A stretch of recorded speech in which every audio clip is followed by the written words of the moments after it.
What are you messing with? Oh, that thing? That's why it's so noisy. Okay, I was like, what the fuck?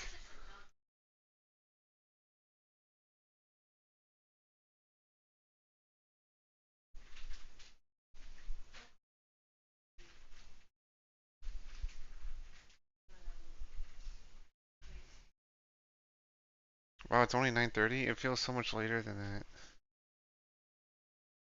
I feel so tired too. I'm so tired. I gotta stay awake until midnight at least.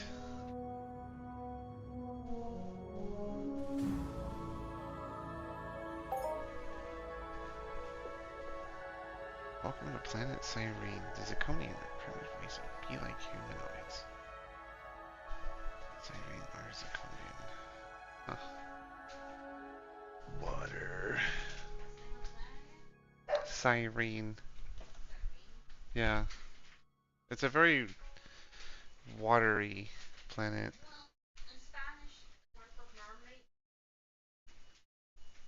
Huh.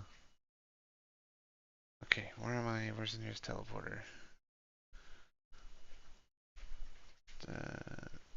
Nope. This way. Okay, got it.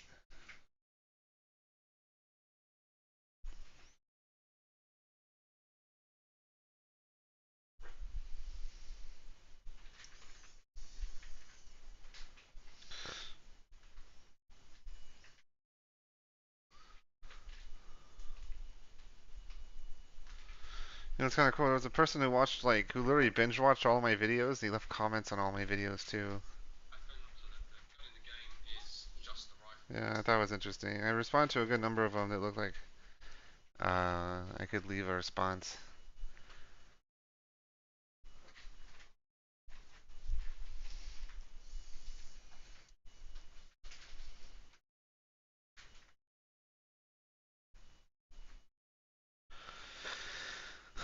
So what I need to do is I need to take this weapon.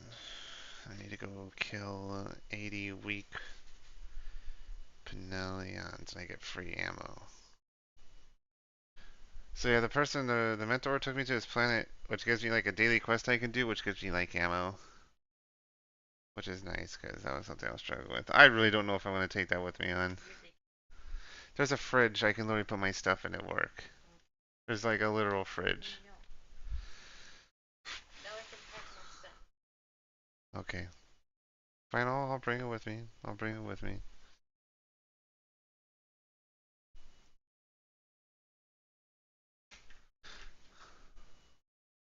Oh God, it looks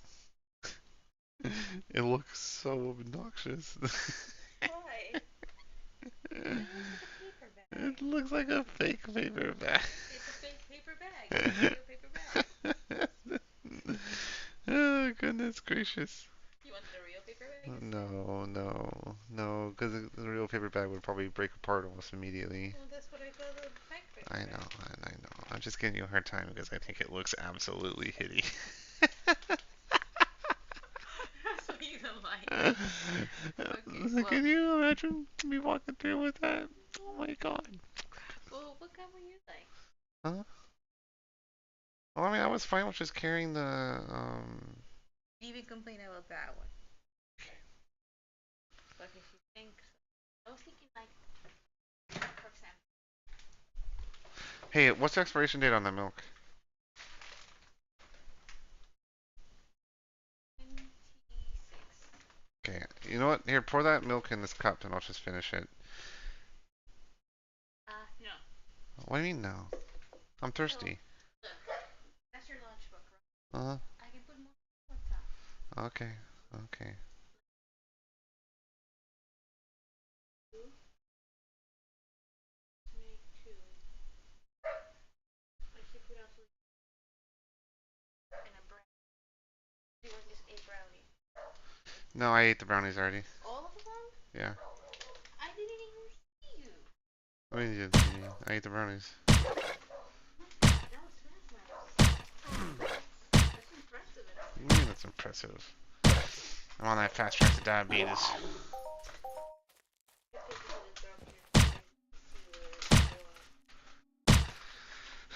No, I'll just go exercise. Exercising Diabetes.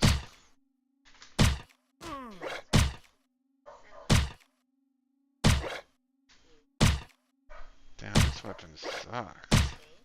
What's up, hon? You're keeping what? Oh, that's fine. I won't touch it. Okay, let me see if I can put modifications from this thing. Detach attachments. And put the attachments on that. Oh, I can. Oh, hell yeah. Oh, something had happened? Oh, no. I just put, like, attachments on this weapon, so hopefully it'll perform a bit better than, The cookie. We also should get you more fruits and stuff. What? We should have some apples at least. What kind of fruits do you like? Fruits? Peaches. Really? Yeah, I like peaches. So hot. Huh? That's so hot. Why? I like strawberries. Strawberries, peaches. I think those count as fruits, right? Well, hello! Oh, there's someone in the chat. Hello! Sir Ulrich, oh my god. Von Liechtenstein? Is that, did I pronounce that? Sir Ulrich Liechtenstein? Liechtenstein, I'm pretty sure it's Liechtenstein, Hey, right? ask him if it's about the Knight's Tales. If it's about the name. Well, he can hear you, so I'm sure I'll get a response. In due time. Well, I don't know how long the delay is.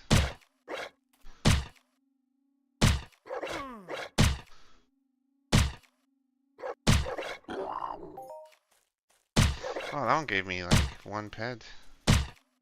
Close enough? Hey, see, you can hear this. I'm trying to remember. I swear I heard that in. Oh, that is what it's from. Yay! I think you heard me like something else. Yeah, see?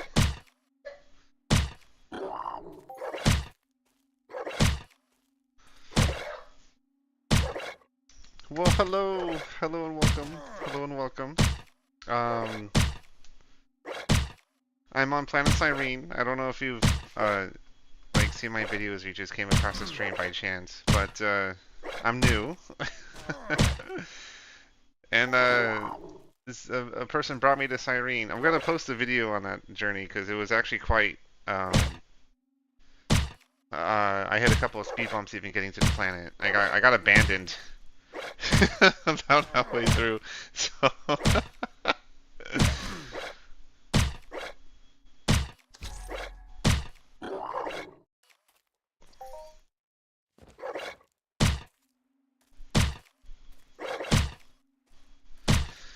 what is it? What is that? What are you trying to do? Lip gloss, just smell Lip it. gloss? What do you want to put lip gloss on me? Yeah, we just need to smell it.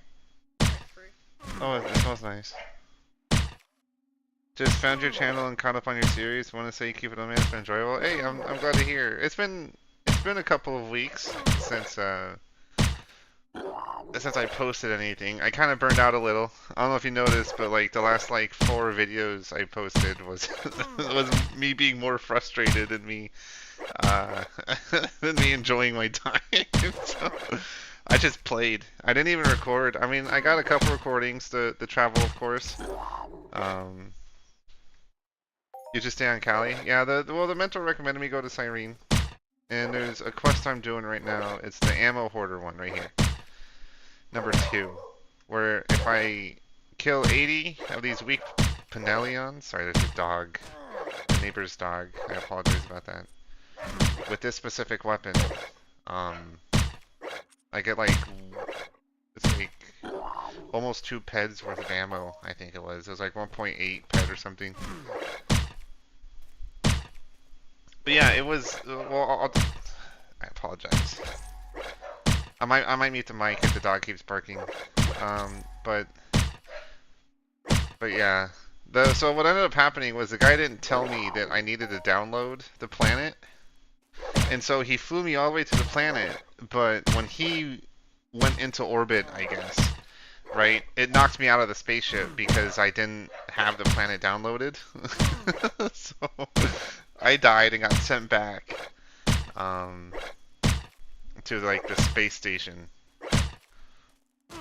And the dude had to log off, so he couldn't like come get me. So I had to like sell a bunch of stuff to even get the 7 ped to teleport down onto onto the planet. Well, I gave up on having plans for what to do in game. I just started winging it. It's been much more enjoyable. This game is super grindy, which can drain you. Yeah. Oh yeah, I've learned that. Trust me. If you've seen the videos, I'm sure you know. I've I've learned it. But yeah, that's what happened. There's a couple other funny moments too, where the guy like initially pulled out the wrong ship, because I guess the ship he pulled out initially didn't have the thrusters or something. You need like a specific upgrade to the ship to be able to like leave orbit, and so he ended up like typing "oh shit" and then jumped out of the ship, and I was like, oh. So then, and then I fell to the ground and died. I was like, this fucking garbage game. It's funny. I think I'll have fun editing that one tomorrow. I'm gonna hopefully I'll be able to in the morning before work. Um, I'll go over the recorded footage. I'll write the script and try to get that video done in the morning. But I'm back on that grind. So I'm back on the grind. I'm recharged. I'm gonna try to keep up with the videos. I know the last one I said I wasn't gonna do it, but um, I think it's because I kind of lost focus of what the plan initially was, which is almost kind of like a documentary style um, thing, which was the goal, right? Even episode one, right? Episode 1 and 2 was like, oh, the whole purpose is to record the journey, and then the videos is a digestible version of it. Um, I think about like episode 8 or 9. I started trying to be like, oh man, I really need to make longer videos. Well, that was the thing because they were all coming out with 3 minutes, and I was getting frustrated that I spent like 5 hours making them, and they were coming out to be 3 minute long videos. I was like, I don't know, but uh, I'm kind of back on it. I refocused, back on track. Um, I think I just started trying to like get bigger goals than what I should be focusing on right now. I think is what was happening. So, yeah, back on track. Gonna go back to the original plan. Except for I spoke with creatures for 4 hours. Came by. Yeah, literally. That's what I was doing. I literally have a recording of 8 hours. Oh, it's more like 6 of me just running in circles right outside. Oh God, Port Atlantis, sweating the level 2 female Snable Snot. Because the level 2 one was this weird mix of like decent loot but not very difficult to kill, and I was seeing actually like I think I was coming out even with like the loot drops, so I really focused on just sweating that one creature. But yeah, now that was my problem that I was kind of noticing was I was falling into a trend. So I'm kind of happy. Oh, you want to shut the door on? Shut the door.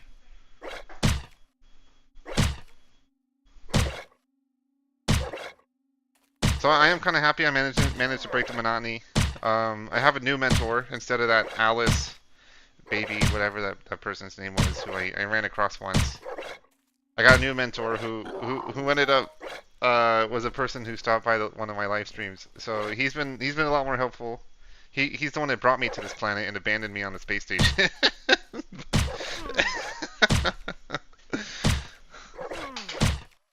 But I'm having a lot more fun now. I'm having a lot more fun now that I'm, more people are finding my videos, which is funny. More people are finding my videos, and a lot of them are now like adding me as friends in game.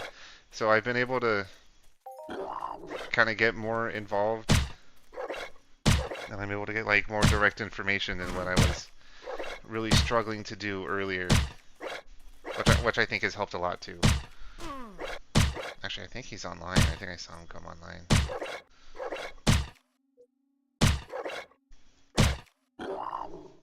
Let's see.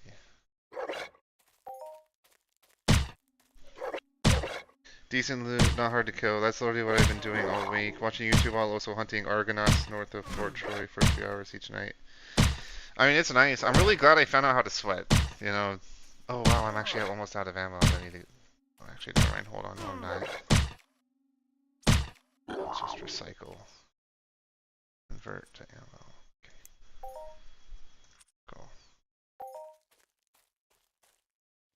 7.84 ped. That was 7.84 ped worth of ammo. 397 shots out of 7 ped of ammo.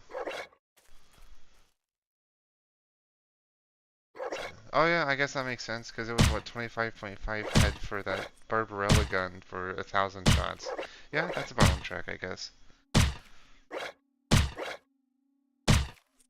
I didn't even look at the stats on this thing. I put the attachments on it because it does boost it. So this has the Eagle Eye and Syncatus. Although I don't know how much they benefit this weapon compared to the Barbarella, because I think those things were designed specifically for the Barbarella. But I honestly don't know. But yeah, I'm glad I came to this planet because this quest I do gives me ped. I don't think it's actually going to give me enough ped to make up for the amount I'm using, but I'm having a lot more fun. I haven't really fallen into a repetitive cycle just yet. Okay, I'm sure I will. I think that's what this game primarily is you find a cycle that works for you, and then you just kind of keep grinding it until you can kind of branch out, I think is what's happening. I will show you though, because I noticed I didn't really update people on my deeds and shares, which is like a huge focus for me personally. I'll show you my shares. So I've got 85 Calypso land deeds now, and which I hope is gonna give me 30.3. Well, no, it'd be 3 ped. I hope it's gonna give me 3 ped tomorrow. I hope. I don't know. Based off the math, I believe it'll be 3 or 4 ped. And then New Treasure Island, which is because I'm doing. Let me show you real quick. Someone showed me this site Ludius, right? The Ludius, and I've literally ever since then, I've been like nonstop. My computer hasn't. I mean, I reset my computer periodically, but when I go to work, I leave the ads running. When I'm sleeping, I leave the ads running. When I'm, ads. So I've been using this thing. I'm up to 22 ped. I'm gonna wait till I hit maybe 1,000 before I try to pull out. I don't know though. But I've been finding alternative ways. Like I said, the mentor dude's really been super helpful. So I'm actually kind of glad I made the YouTube channel. Without it, I don't think I'd have been able to get the people who's been the most helpful for me. I do apologize about the dog. Unfortunately, the owners are rarely ever home. So that thing kind of just barks all day. Oh, you didn't know of that? Oh man, dude. I mean, it's been, I want to say about 2 weeks. 2 weeks and I'm up 20 ped. So $2 I made in 2 weeks, which is significantly faster than sweating. I will say that. It's also making me more technically, right, more ped than my deeds so far. My deeds don't compete yet. So I'm very happy I came across it.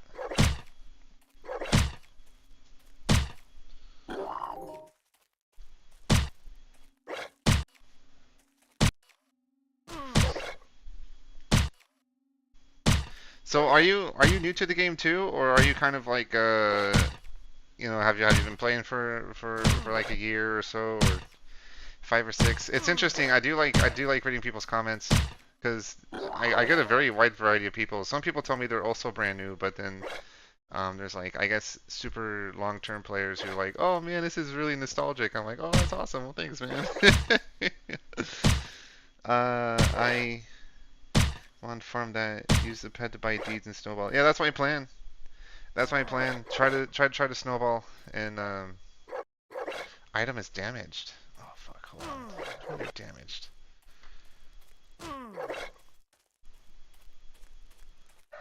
Wait, did this oh no, it's gotta be the Syncadus or something that damaged. Oh, point 0.9 for the turret killing it? What the fuck? Auction, construction, storage, trade, repair. How much does the repair cost? 0.71? Obviously, it's only for the Syncadus and the Eagle Eye. The things are limited. Oh, you know what really upsets me that I found out? I played a lot over 10 years ago, left in 2016, just came back about a month ago. Oh, okay, I see. 2016. So that was when like the Calypso land deeds were brand new, right? Oh man, dude. I bet you're kicking yourself not investing back when it was only $100.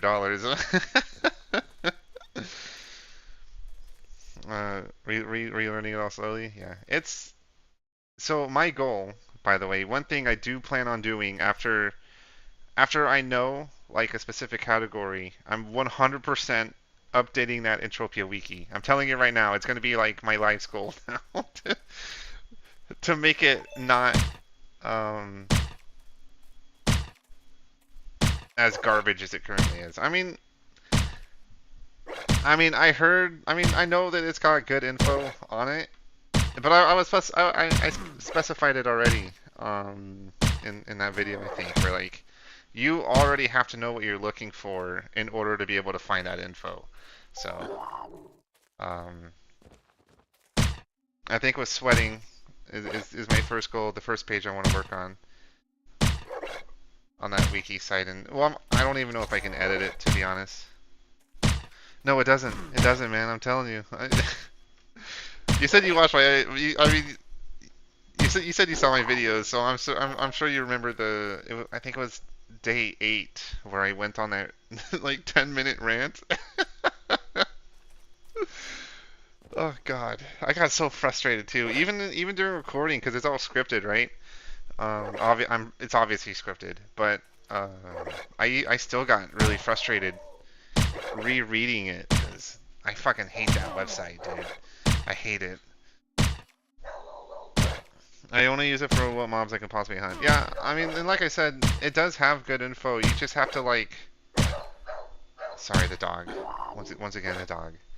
Um, you just have to like already know what to look for.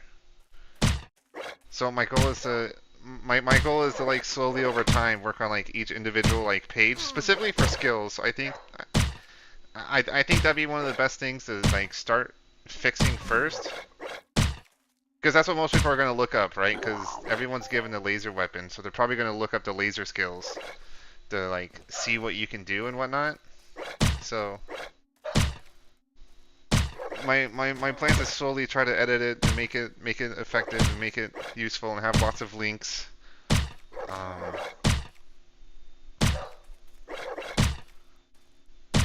but of course, I'm not quite at that level yet to be able to do that kind of stuff and know that it's accurate.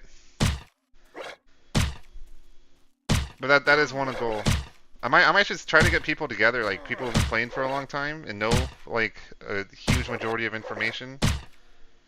And just kind of have them help me make the web page. But that's seriously, man, that's a serious goal for me. There's no excuse for the wiki to be that garbage. If you, well, I mean, it helped a lot of new players stay too, man. Because I'm pretty sure, because that's the thing. Every single player in this game, I'm pretty sure if you look in Rookie Chat right now, you'll find 2 links. If it's not nothing but politics, I'm pretty sure you'll find them posting links to that site. And it just sucks. The site just sucks for new players.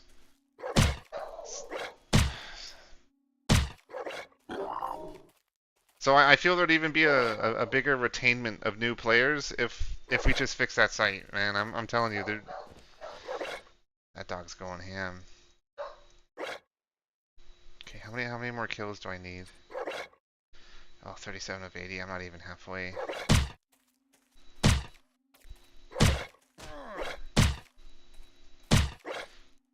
I might buy. Did I hit level 1 yet for the enhancer? No. Okay.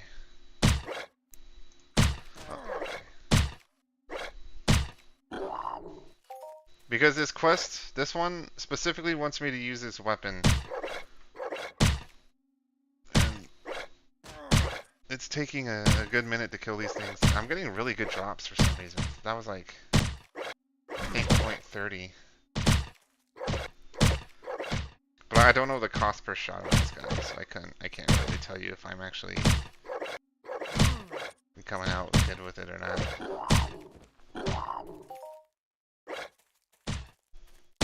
Point 20 basically. This game explains nothing to you. The amount of real life money I've wasted because I couldn't find the proper information and I did the wrong thing. That's the thing, bro. I don't spend my money. The only thing I spend my money on, right? And what obviously it's all kind of documented. Like the only two things I spent my money on was the $30 pack, the starter pack, and then nothing but deeds. I only need to use it on the kill shot? Oh, I see. Okay. Okay, I see. I don't think I have a stronger weapon. Is the Barbaro stronger than this one? 7.1 damage per second. Oh my god, it's so much stronger than this one. Oh cool. Here, before we start the next one, let me set up, we're gonna set up a hot switch between the Barbarella. Okay. And then we're gonna remove your attachments and put them back on the Barbarella. Because this is a stronger weapon.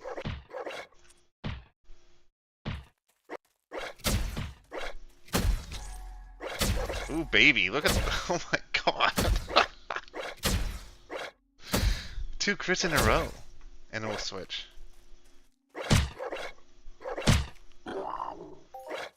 Okay, that was a one-time thing, I'm pretty sure. I'm not gonna expect to hit that many crits. Way to prove my point, game. Jeez. Oh, he crit me. And we'll switch.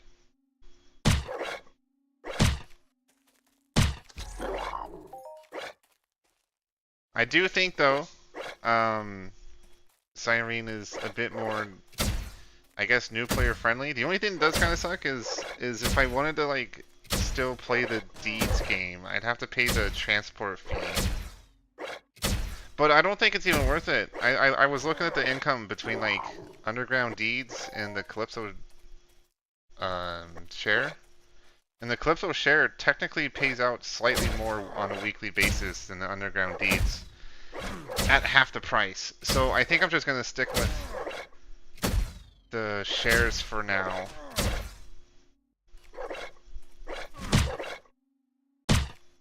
Because I do believe I get more bang for my buck on that than I do the Underground.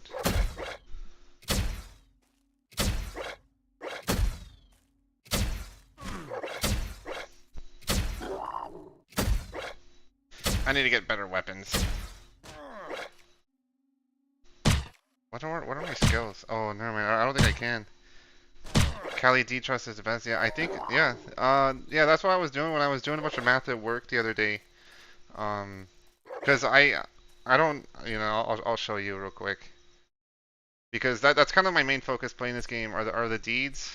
Because all of my money literally only goes into this. But I'm up to 85. So I'm almost at a full Calypso land deed, okay? Because I think it's 100, right? 100 technically counts as a full, or at least what it would have been before it was sent to the shares. Which I did learn. Oh wow, there's less than 1,000. Oh no. Oh, that's not good. Hmm. There was like 2,000 just the other day. Someone must be buying them up. That sucks. Okay. Well, that's okay. I'm sure people will start selling. I'm pretty sure once they start seeing there's someone buying them all up, people will start selling them more. Oh yeah, I was gonna go heal, wasn't I? Oh yeah, but hello David, hello and welcome. How are you doing? I'm on Cyrene now. So I think tomorrow I'm gonna try to post another video. It's been like 2 weeks since I've done one, and I think I'm ready to get back on that. I think I've straightened myself out. I'm quite excited. So that's the Barbarella. Barbarella's 4. So 5 is the weapon I need to use for the kill.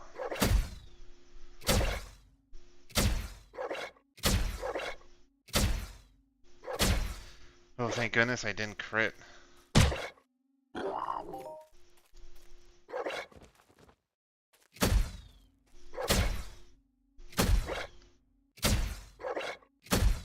Oh, I'm almost out of ammo. Oh shoot, I might have to buy more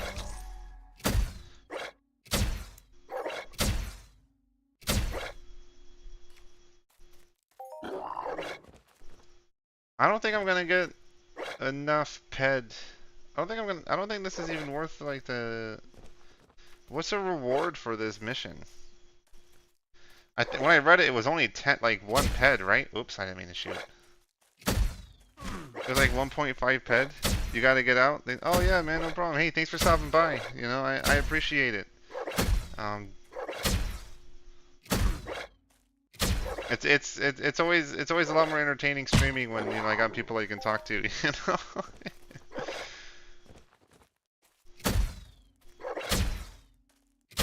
Because otherwise, I just get really focused on whatever I'm doing.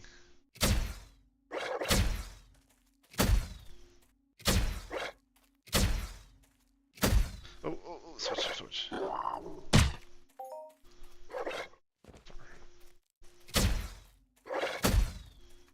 49 of 80.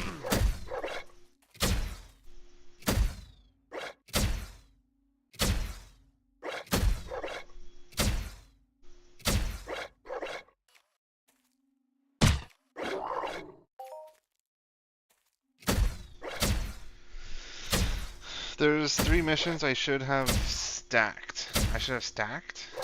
Okay. Well, I don't think I've done the main quest missions yet, because I've still got like Meat, Ten Hawk, and then Pinelli on Control, so I'm doing one there. Miner's Paradise. Earn 200 more full kill points. I got like three kill point ones. But I guess I can't scroll down, so that's all it shows. 1.25 ped. Does it add up? Okay, because I mean, I think I've spent significantly more than 1.25 ped. Would have.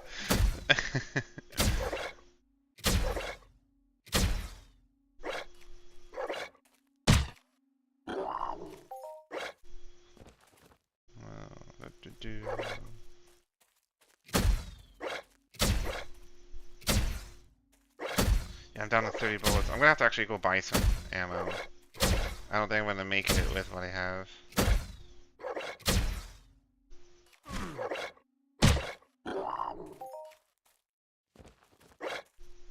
I'm not recycling enough. Did I get the 200 kill penalty? Oh, that's a daily thing? Okay, well I have 1, and I think that's what this one is down here. Oh wait, no. I do know I have that quest because I was working on it the other day, but I was like sweating and then killing them.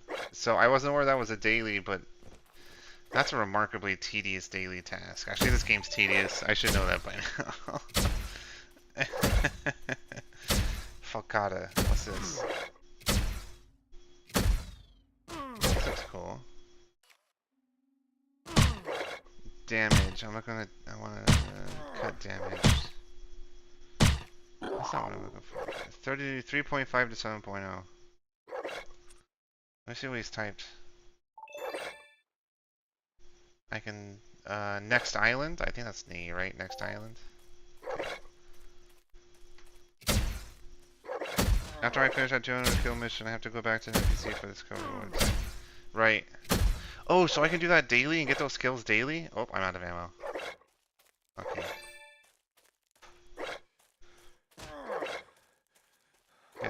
Get you that free melee weapon I can get. Free melee weapon. Oh, I see everybody running around with this thing. That's cool. It does 3.7 to 7.5. What is its durability? Good? Okay. Okay. Is it unlimited? I didn't even look. Oh yeah, it doesn't have the L next to the name, so it's gotta be unlimited.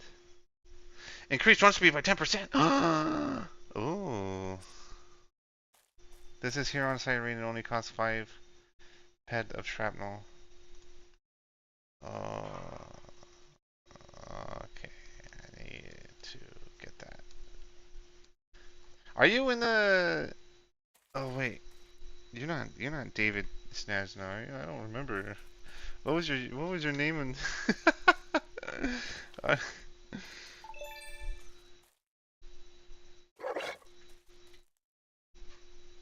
Oh shoot. Oh, yeah, I need to buy ammo. Because I think my shrapnel is not gonna give me enough. What did that give me? About 45 shots worth. Yeah. That's 1.5 ped. So trade terminal. Ammunition. Weapon cells. Not that much, please. That's 1 ped. That's 100 ped. Hell no. 10 ped of ammo. Why is that even? Hold on, 2. Okay, so 10 ped of ammo. I have 11 ped right now. God, fuck, I don't want to spend that much money. I'll do 1 ped, bye. Yeah. I bought it, right? Did I buy it?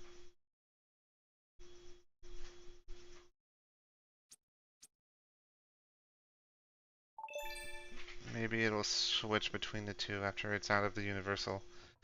The thing that's nice about melee weapons is they decay in ped cost, but you get shrapnel back, so a good way to stack up shrapnel.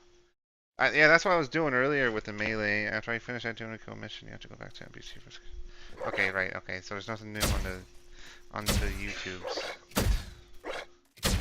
Which one am I using? Barbarella? Okay.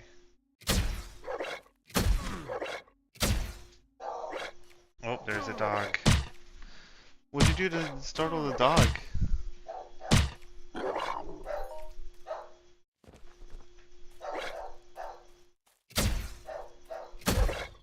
56 of 80. I need to find a stronger weapon, like actually genuinely stronger. Ooh, that was a crit. Okay.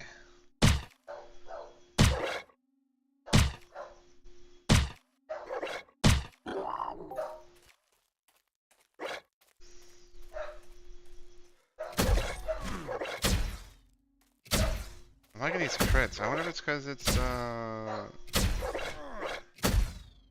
what's this technically maxed out to?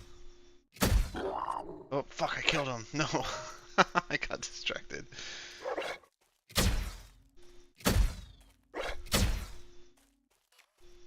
Am I out? Oh no, he just doesn't have visibility. The fucking thing's walking right on the other one.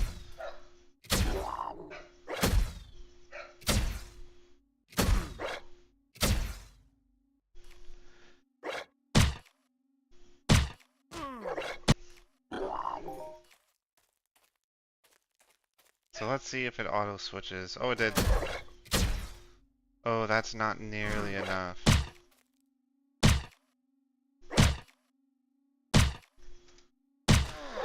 One ped wasn't enough. I might have to buy like 2 ped worth of ammo then. Oh, I'm at 58 of 80.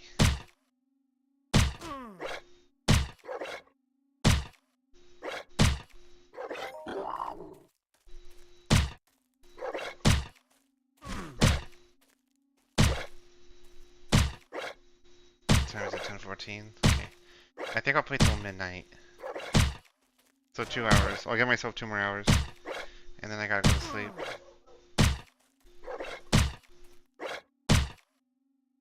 Wow, this thing's actually super weak. Hold on, we'll go back to this.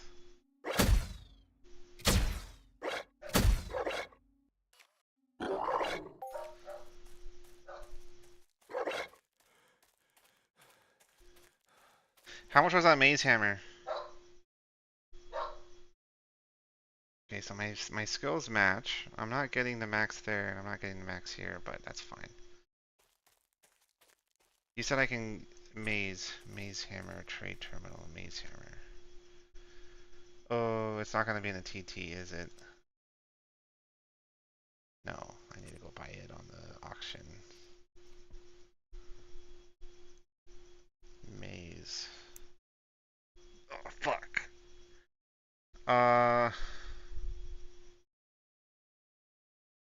this is Planet Irene. Global, maybe? No? Okay. Calypso. Okay.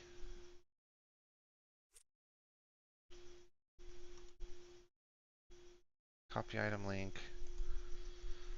Paste. Control V, please.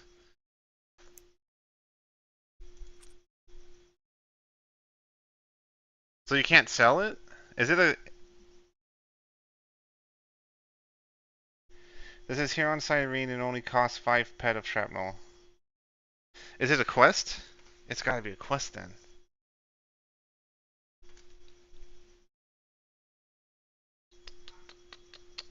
Crap. Okay. Crap. Let's see. I got 10.45 ped. Can I... Ooh.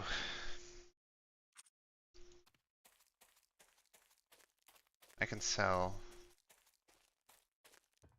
all of the stuff I've been collecting. I got lots of animal muscle oil. I don't know if someone's willing to buy this. 204? Let's try. Cyrene trade. Want to sell.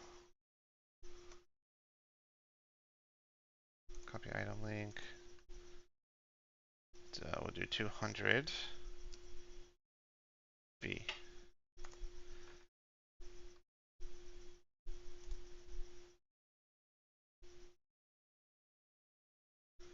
What else do I have? Animal oil residue. These I got like nothing, so we'll just throw them in a trade terminal.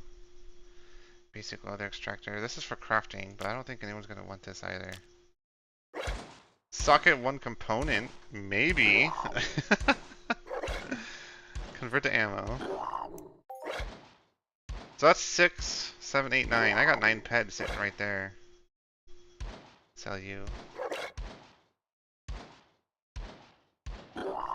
Oh yeah, these were given to me through a quest.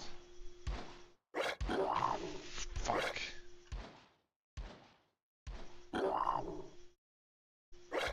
I don't think anyone's gonna want it. We're just gonna sell it.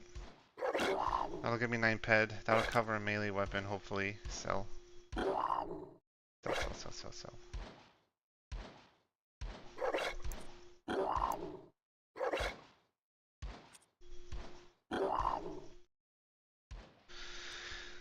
Weapons. Short blade.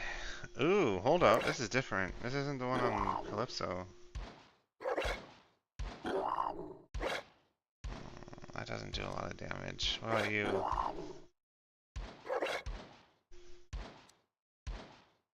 Long blade. That is a long blade? If you say so. 5.2 damage. Power fist.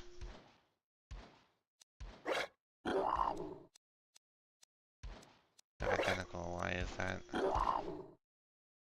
Son of a gun.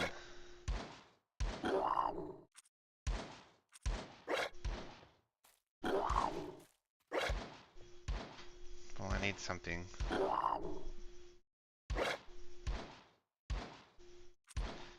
Which ammo do I have?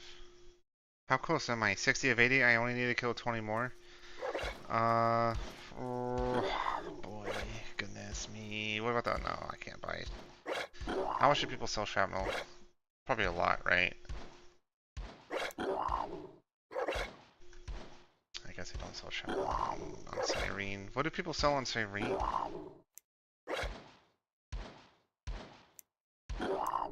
Yeah, well, they sell stuff.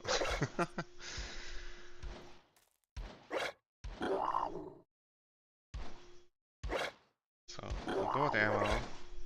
I'll put another 3 peds. Oh, shit, I hit the wrong button. 3 ped, bye.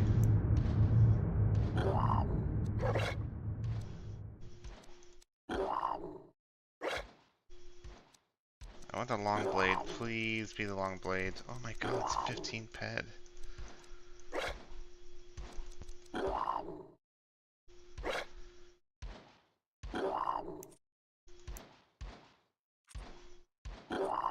Gonna be doing a lot of sweating today. A lot of sweating today. That does not look like... Okay, it is. It has to be. It says it is.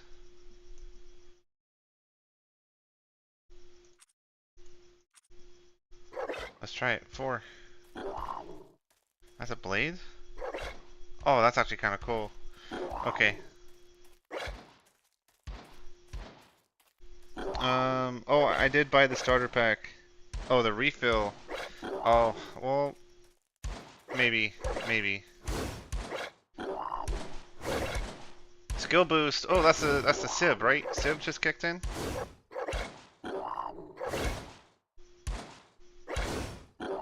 I think that's a Sib. That's the thing. I think I know what the Sib is, but at the same time, I still am not 100% certain.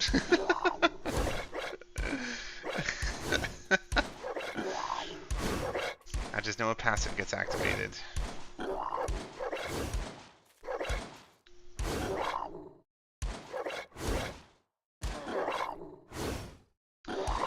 Okay, I wasn't paying attention. I totally just scuffed that one. Okay. We'll give you 200 pet ammo plus some other stuff. Really, 20 bucks worth? It gives me 200 pet ammo? Okay. I think that's... Yeah, that's 20 bucks, right? $1 is 10.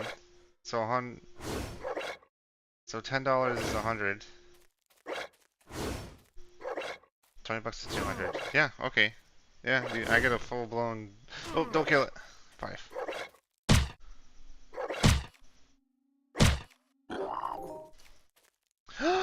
2.42 ped. What the fuck? What? I hate this game. I could have used that a second ago. I got 2 of them attacking me. Bring it, nerds.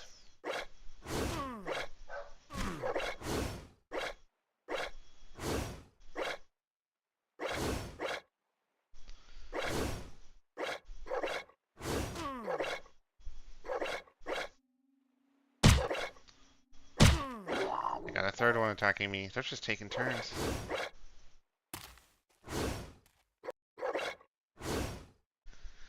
I get skill pills in there too. Oh, I still have some. I didn't use all of them because I started. No, that's not it. Oh, I put them in storage. Stop running away.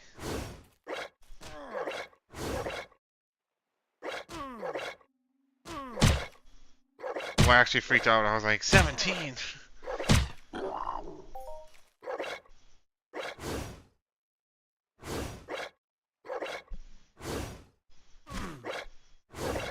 So so David, you're Lionel, right? Like, I'm not getting that mixed up. Please tell me I didn't get you mixed up. The problem is I don't remember what the guy's YouTube name was.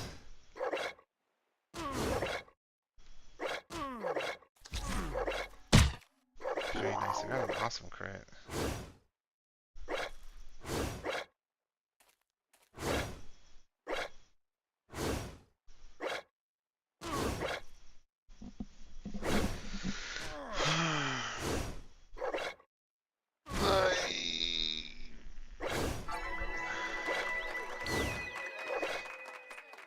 Profession and swordsman. Okay. I think that's long blades, right?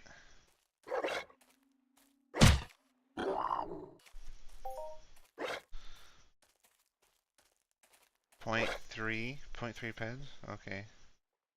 Definitely not a positive, but better than nothing. Better than nothing.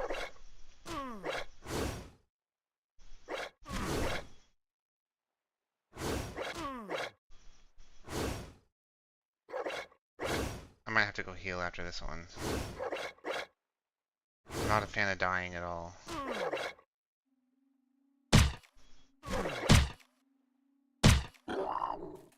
Okay, we'll go heal.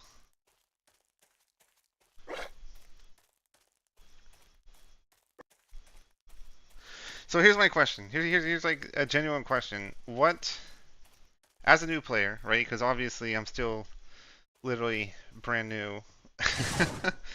what what should I be focusing right now? Should I just be focusing like improving my combat skills? Should I be focusing on I mean I think that's an obvious, right? I feel like I should. Oh yeah, no worries, man. No worries, no worries. I just couldn't remember if you were the if you were the guy that became my mentor or not. I was like, oh fuck, what was that guy's name? Oh no, was it this dude? I mean, I should have known immediately when he started responding through whispers on things I was looking at on the stream. But you can never be too sure. You can never be too sure. So I think that's an obvious, right? I think two things to focus early on would be like evade and then your looter skill. I mean, obviously your combat skills too. Um, the thing that's interesting to me was when I was reading through all the forums, a lot of people were talking about wanting to have even skills among all their combat skills, but I think that's not smart. I think what you want to do is like commit to one type of combat and then just excel in that like specialization because then you're not like wasting ped um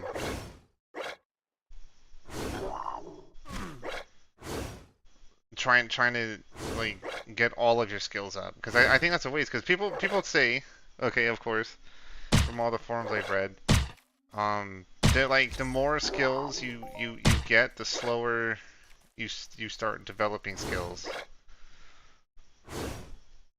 or experience like the little experience pop-ups like people like high level players I guess just don't see experience anymore. I need to take stamina on the tribute codex. Oh my god, I forgot about that codex thing. Let me see if I have one I can claim. Oh no, I'm close. Okay. 3 ped. Four. That's 5 ped right there.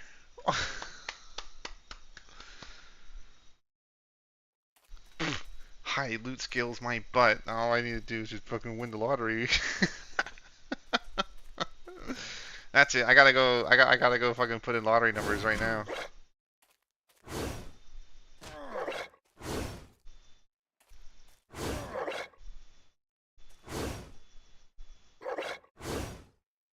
Wait, so is that weapon the reason why you're able to run so much faster than me, or is it just because you've developed like was it agility? Is it agility that modifies your running speed? Oh, I love those crits.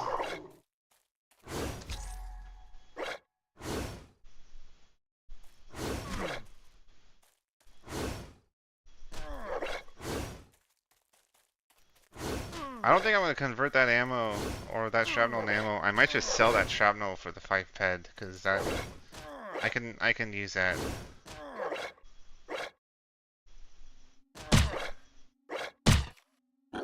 I think it'd actually be a waste to convert it into ammo.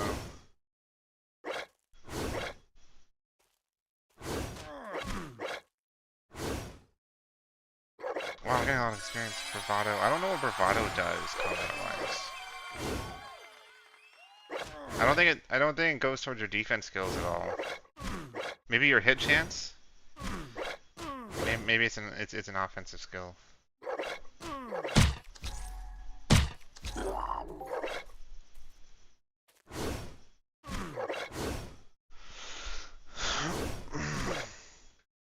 We're at 72, 72 of 80. Okay, I'm almost there. Almost there.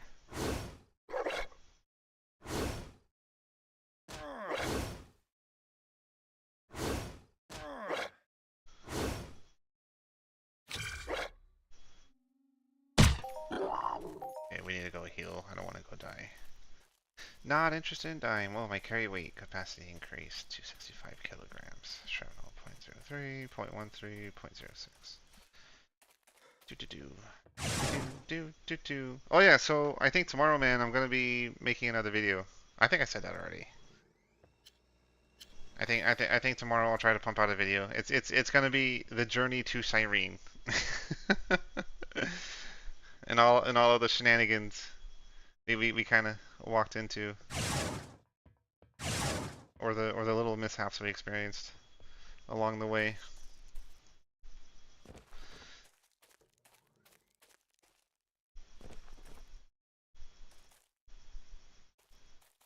Still increases my overall health. Okay, okay. Well, I just wanted to get this. I just wanted to get the ammo one done. I wasn't really worried about um sweating it. I am 100% sweaty, man. Don't get me wrong. Okay, I want to get about 1,000 sweat a day. Is my goal. Um, it's a shame I can't run away from these things. They have a ranged attack, so I kind of can't kite them forever. But wow, I'm getting a buttload of skills right now. Congratulations, I've reached level 2 in the two-handed clubber. 2 in the one-handed clubber. Okay, well, if I ever decide to go down that road, I'm building skills for it. What's up, hon? Story 83. Man who would cut, chop, and stack his own firewood also.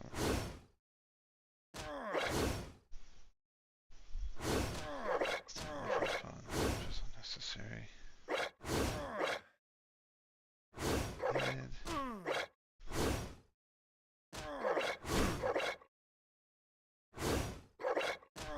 oh man. It's on the other side of town. Oh my god. Yeah, I mean, this better not be giving you ideas on what you want to do with our food problem with our roommate.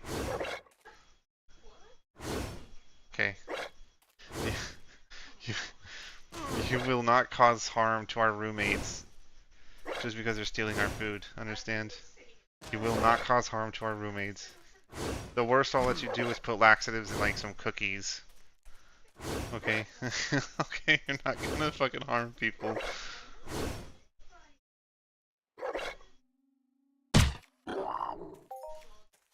No, babe. That literally aligns along with our the very issues we're having. Okay.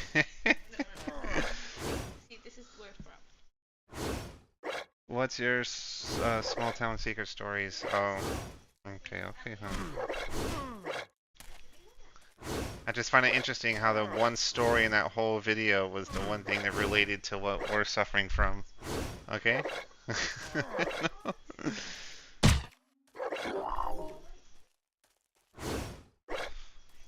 Mhm.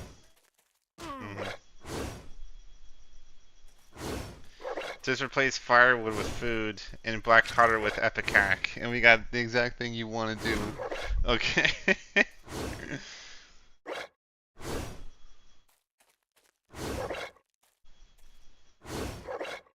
Wow, I'm just missing. Evade, miss. That one hit. Okay, I can't keep this up.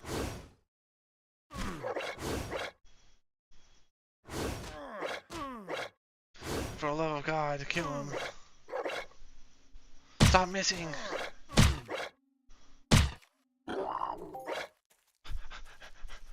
Run.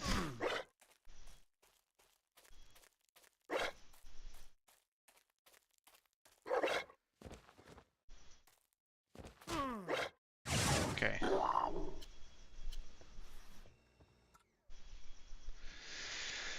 Oh, it's so fucking hot. How was it 10 o'clock at night and it feels like it's fucking 70 degrees? Oh, he logged out.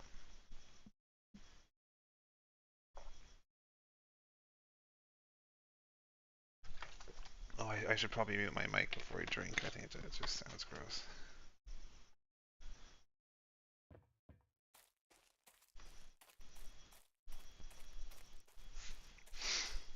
I might look into. I don't know if you're still here, um, David. I don't know what you want me to call your in-game name or YouTube thing, but I might look into. Oh my God! What caused the dogs to start barking? I actually lost track of thought. I'm trying train of thought. Oh no, he's gone.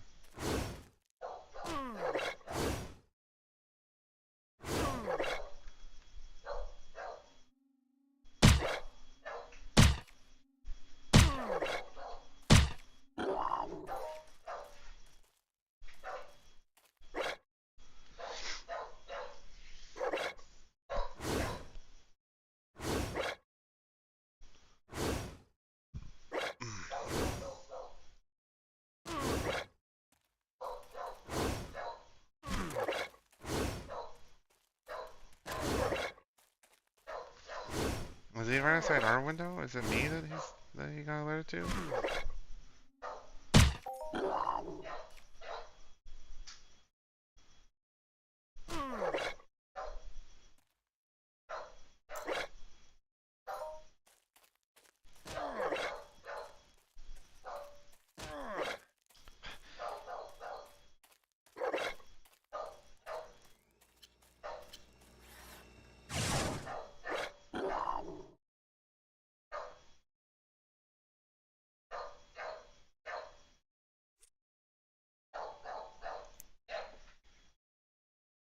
Smurfolk and Pinelli on this one. 118 of 200.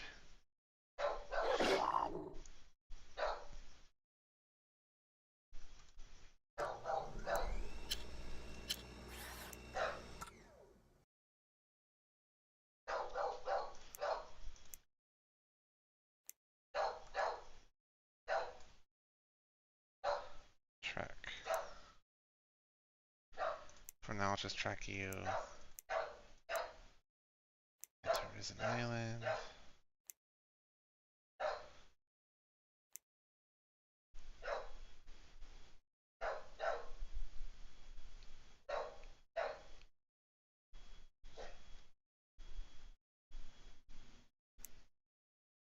Okay. These two.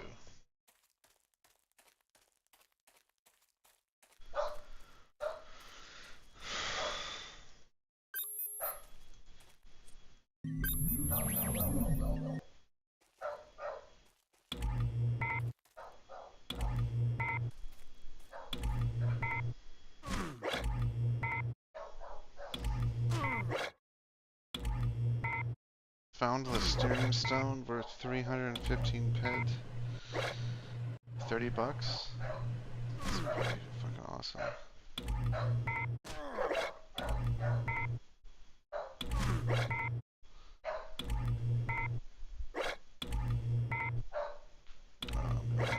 I'm probably gonna mute my mic here in a second. The dog's still barking.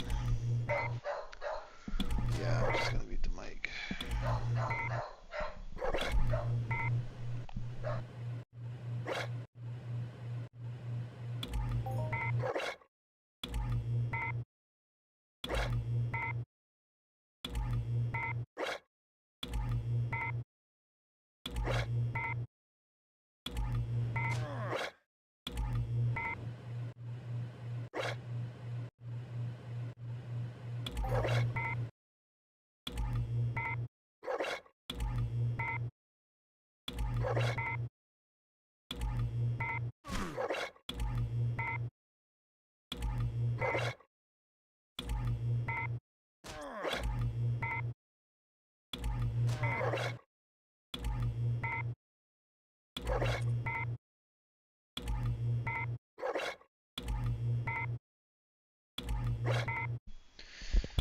1:30 a.m. Like in the morning or in the afternoon?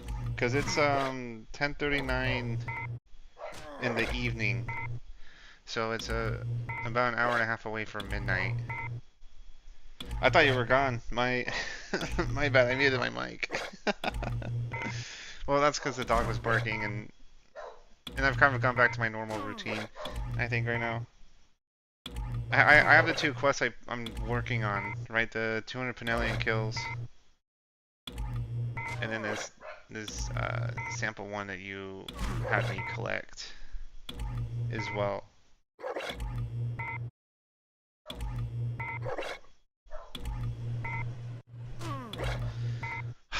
I fucking hate that. God. That's it. Going back to Calypso. That's what in Snapple Snots. Forever. Forever. Fuck this shit. Oh, you said that, it's based on their health, right? Hold on, let me scan. Of course it is, as soon as I get that. What's his health? Health level. Oh, it just says weak. It doesn't give me a specific number. Damage reduction, minimal agility 15, intelligence 10. Shit. Okay, well, so much for that goal. I was hoping to tell me. Alright, fierce damage should be avoided at any cost in a farm zone right in front of the tutorial area.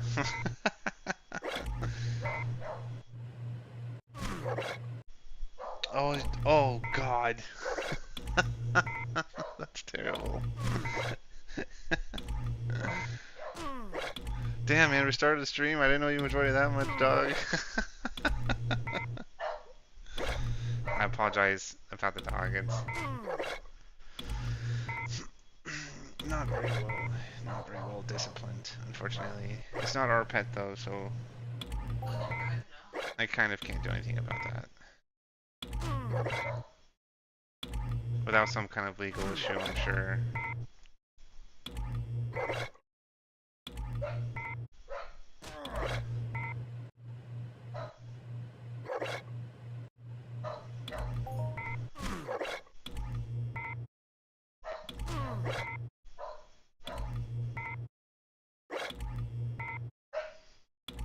So gather skill 0.31.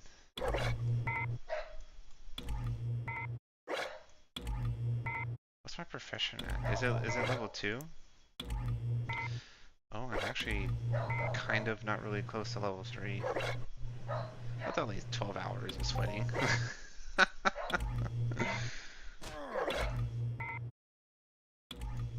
Okay, I am gonna mute the mic. That dog is going ham. Uh, I'll, I'll respond if you say anything, but for now, I'm just gonna stay quiet since the dog's gone rampant right now.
Alright, well, I'm actually gonna do something real quick. I am curious to see. Sorry, just to make sure the ad is not too high. I do it in this very specific fashion. Entropia Wiki. This is a god awful fucking website I hate with a passion. These things are Pinellions. I hope I remember how to. Oh, please. Is it because I got so much stuff running already? How's the. How's the. Am I not. It says 0. It says the bitrate 0. Hold on. That's almost 5,000. Looks like it's playing. Oh no, that's way back there.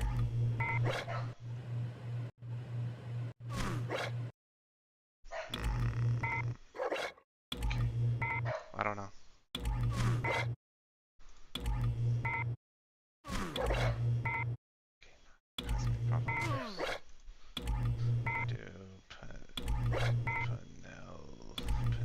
Pinellion, I think it's how you spell it, yeah. I'll give it a minute because I remember how long these things took. Pinellion. Yeah, I spelled it right.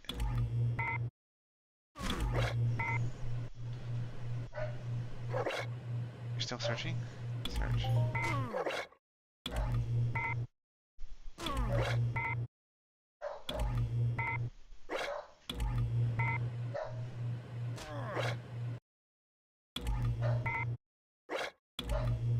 Uh.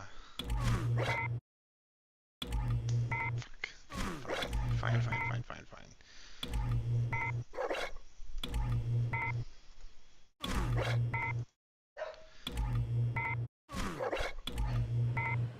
Very glad we came to an understanding.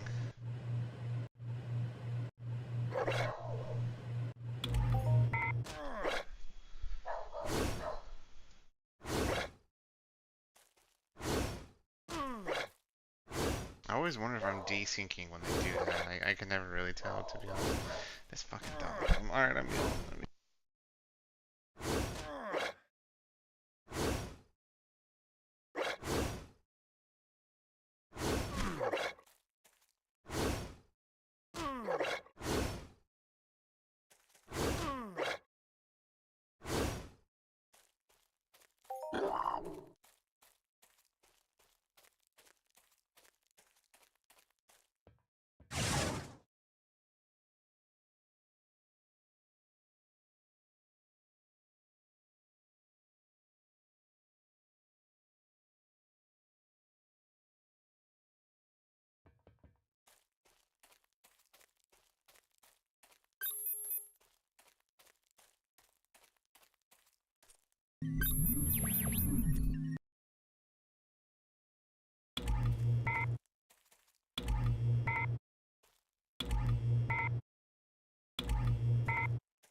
Ooh, let me see. I just saw you type something. Have you watched Donald Burn Down Wilson on YouTube at all? Donald. Is this politics, like Donald Trump, or? Yeah.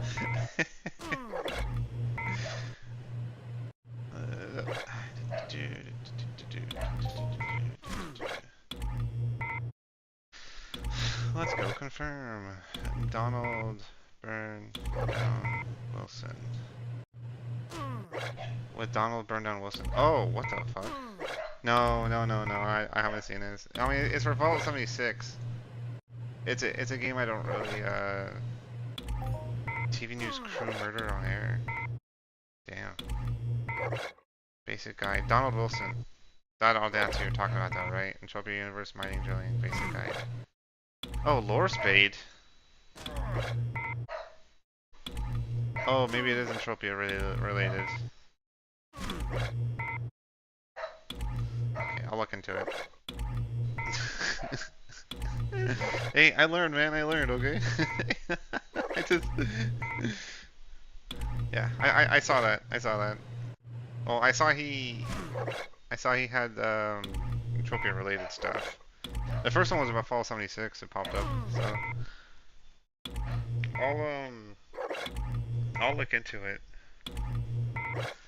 I don't normally watch streamers. And especially since I have those ads running like 24/7, I'm not really trying to get more data drainage.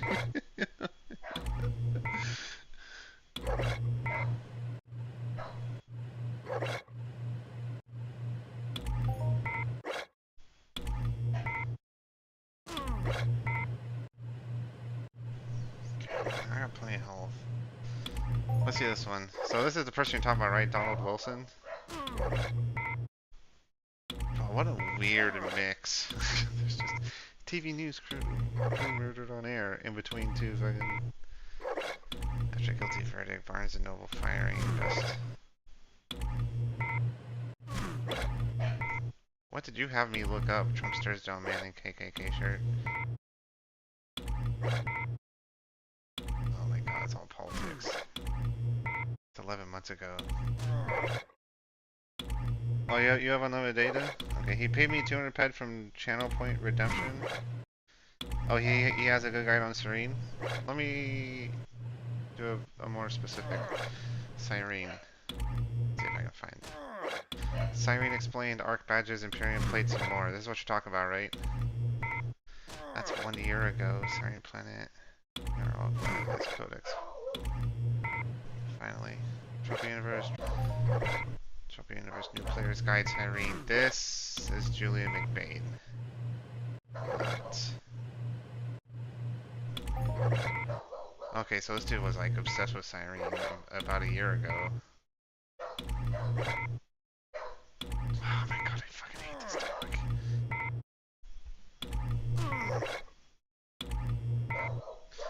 Yeah, this, I'm gonna mute. I'm gonna mute my mic for a minute, man. Hopefully the dog calms down.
Hey, how are you guys doing?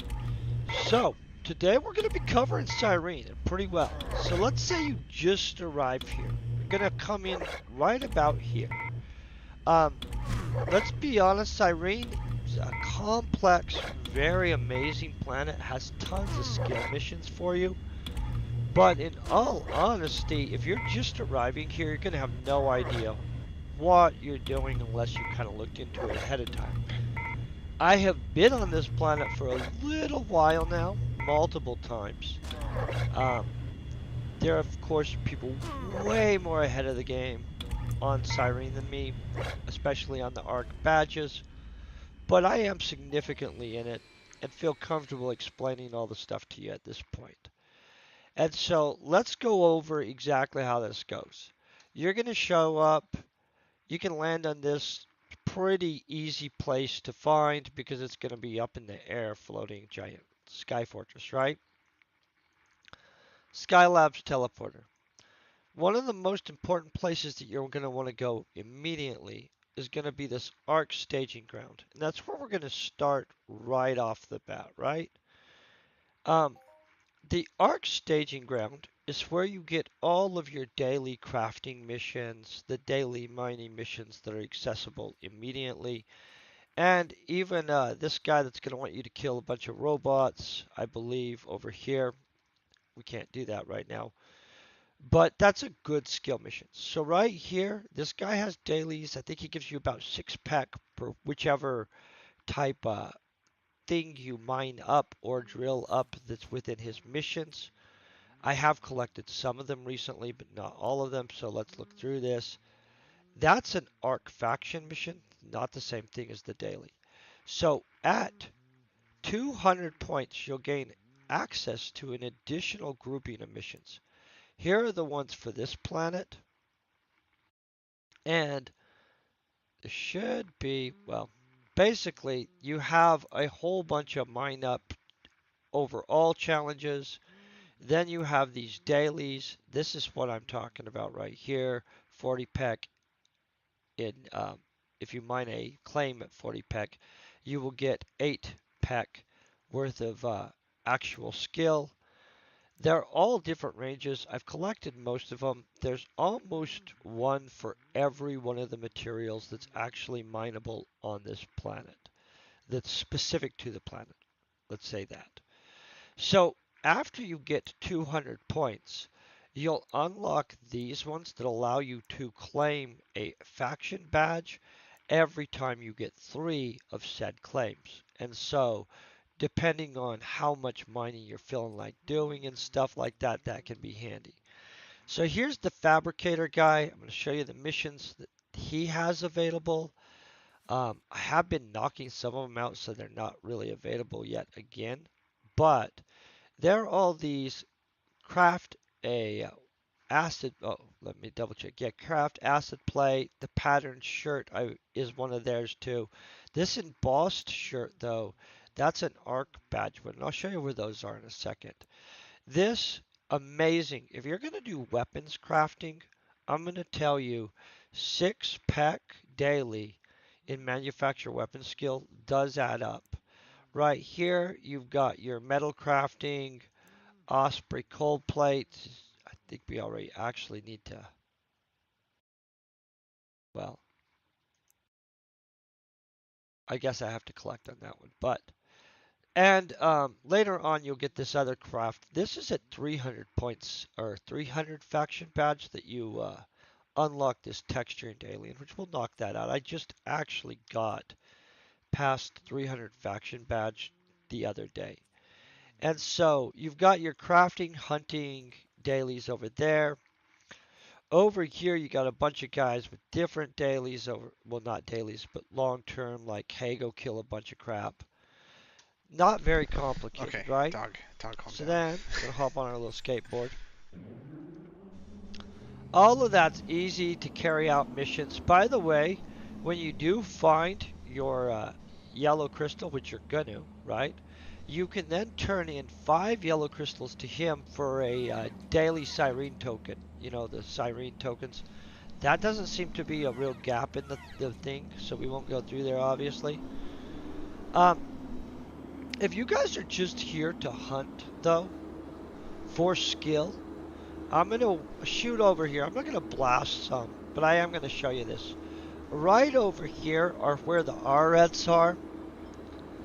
I'm not going to get into exactly why, but I can tell you this is a 5th level creature.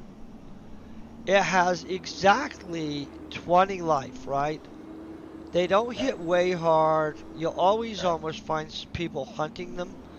I'm going to let you guys know. You guys hunt those, you're going to feel very, very happy about it if you watch your skills, right?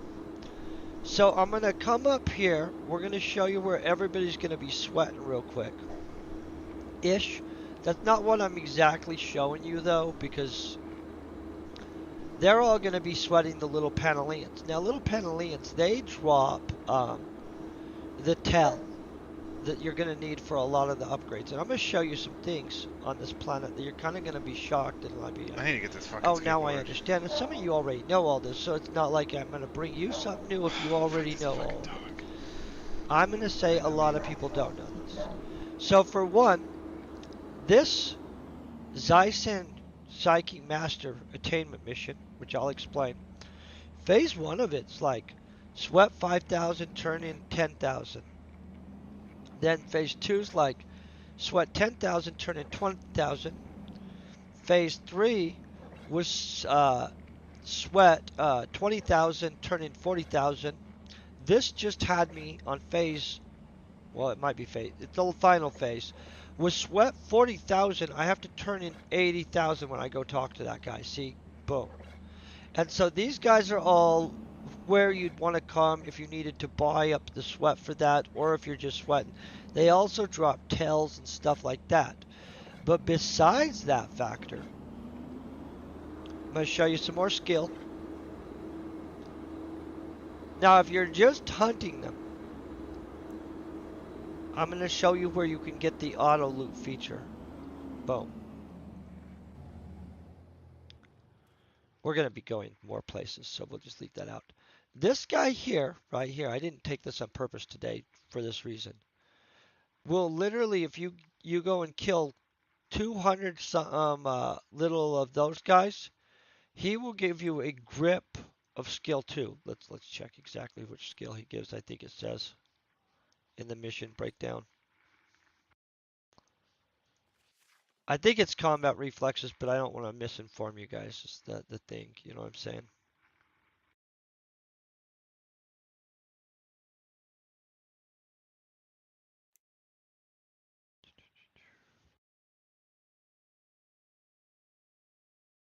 Oh yeah, it is. It's combat reflexes.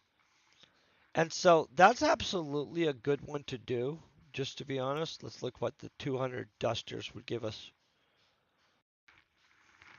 Weapons handling. And so weapons handling, also a great one to rack up on, right? Nobody's going to argue weapons handling, combat reflexes. We all like those. Boom. Sorry about that. Drop those down. Now, those are hunting ones. That doesn't really have to do with what I was talking about with the ARC badges, but I will show you where we're getting at, though. Because you want to stack all this stuff anyway. This weak Panelean Hunt cave right here, right? That has automatic auto loot on it. You're going to be the only dude in there hunting. So it's easy as crap to hunt there. These people are always almost going to be out here like somebody. And this is a good place if you're a sweater. I personally prefer dire weeds. But as you can see, very popular active sweating area. Plus, you can knock out that mission if you're swanting them. So you swant 200, you collect your, I think it's 40 peck in skill points. Now this next area, I'm going to show you where we get more of our badges. And then the important part that you guys are going to be like, WTE, why these badges even matter, right? Like, obviously there's a bunch of, hey, you could go get some badges here, you could go kill a bunch of this here, missions. But there's an actual reason, just besides just the skill missions and the other stuff that you unlock. So I'm going to explain this camp now here.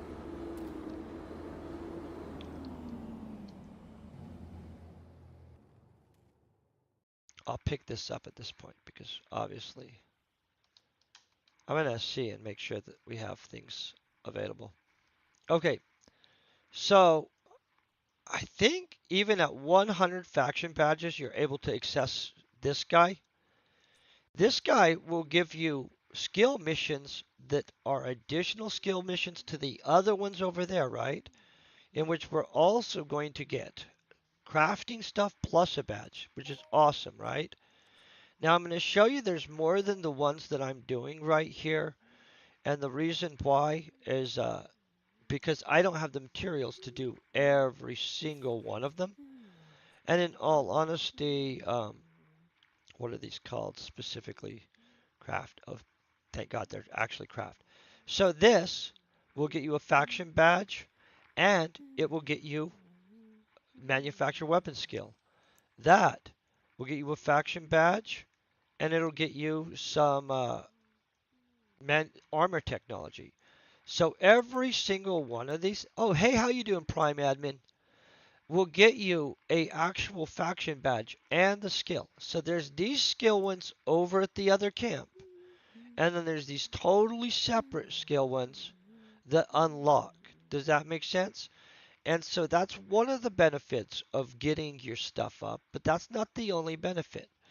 Now at 200 badges, I believe this guy unlocked, in which this guy's the guy that's giving out those missions where, like, if you collect 3 of those other dailies, you get an arc badge.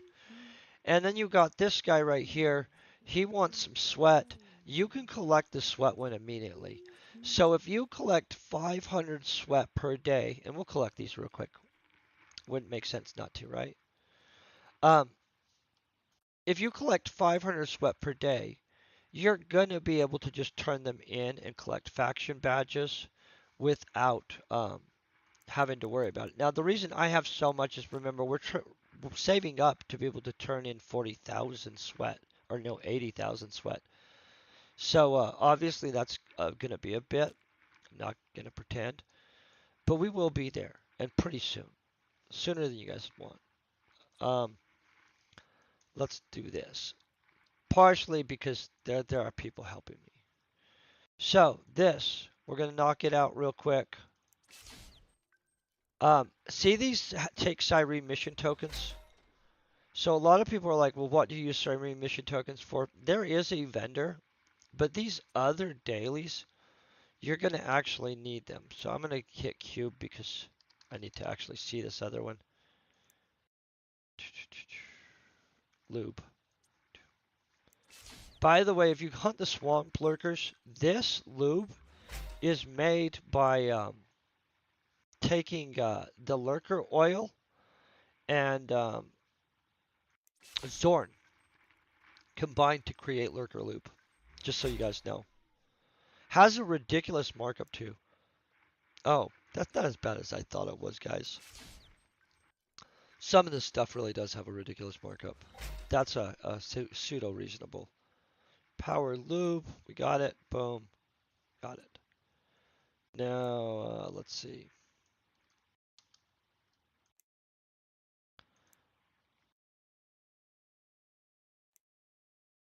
Okay, so those are the 2 we're collecting right off the bat. I'll collect more things later, but really I want to show you guys the more important stuff. So we walk up to this guy, we get some more faction badges, and we get some skills. We walk up to this guy. Did I not grab this? Oh, what the crap happened? We used the sweat when we were crafting, guys. I wasn't paying attention. See, you gotta watch. That's the other thing. Cyrene uses the crap out of sweat, you guys. That's why those people are sitting there doing that. They're not confused. You know, let's just do this. Oh crap, that's a bad choice, guys. I was gonna walk over and just like, that's better. Okay, dropping this over here.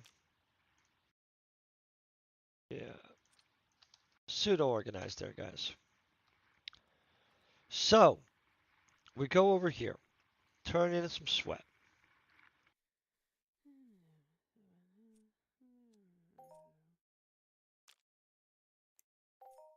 Boom. one more faction badge, right? If we mined, we'd get more, blah, blah, blah. So that's pretty easy to earn faction. Mined, we'd get more, boom, one more faction badge, right? If we mined, we'd get more, blah, blah, blah.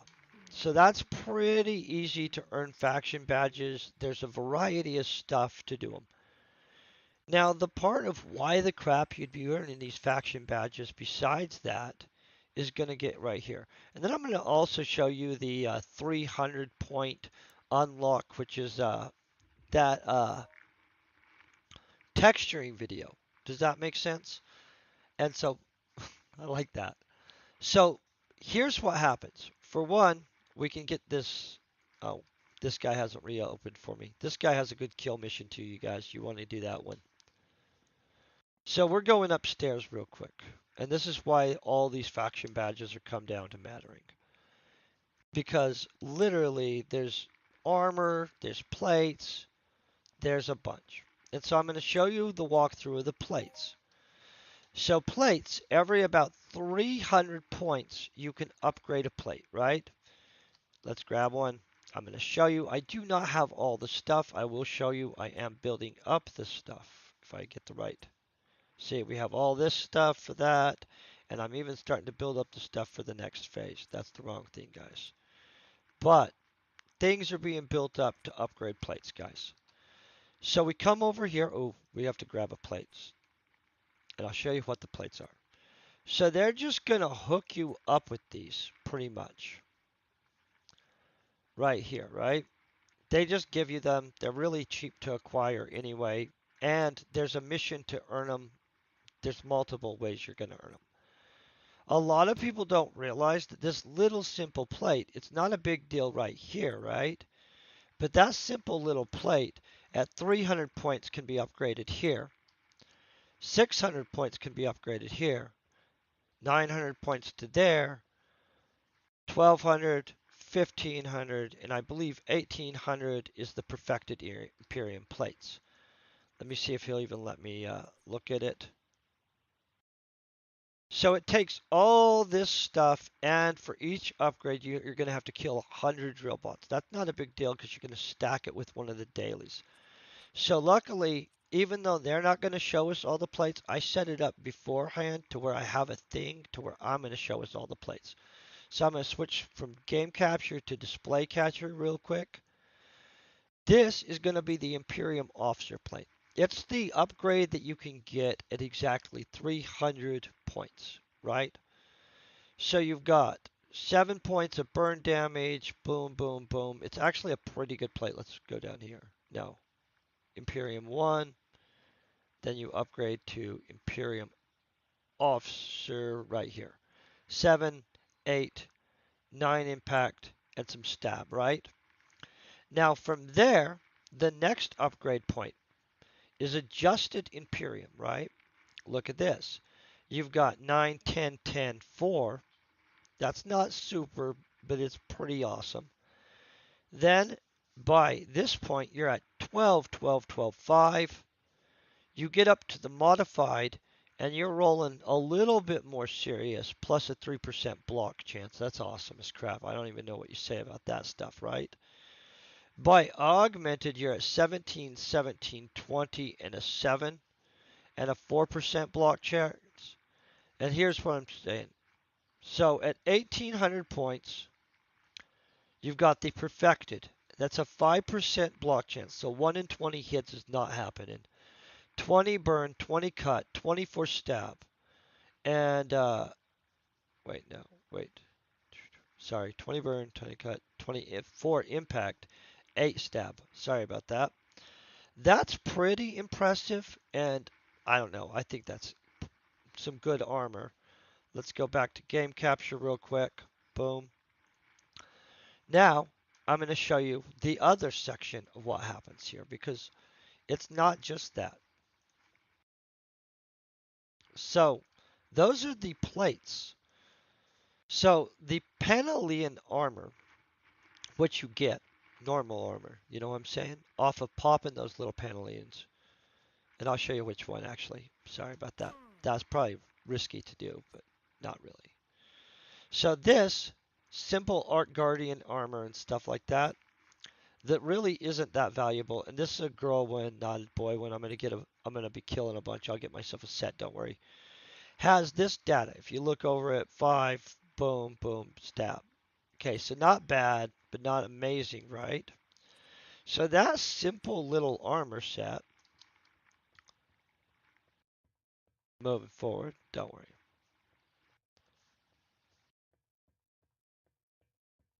Now this is every 500 points, okay? So I can't even upgrade the first hay upgrade at this point. And I have literally not been working a little bit. And so when people have a pimped out set of this, mad respect. I mean, like straight up, it's not like a hey, you just show up and do it. So here is where at 500 points you can make your first upgrade. And I'm going to walk you through this, and this is going to be impressive. So here, all the way up there, is the perfected guy. Okay?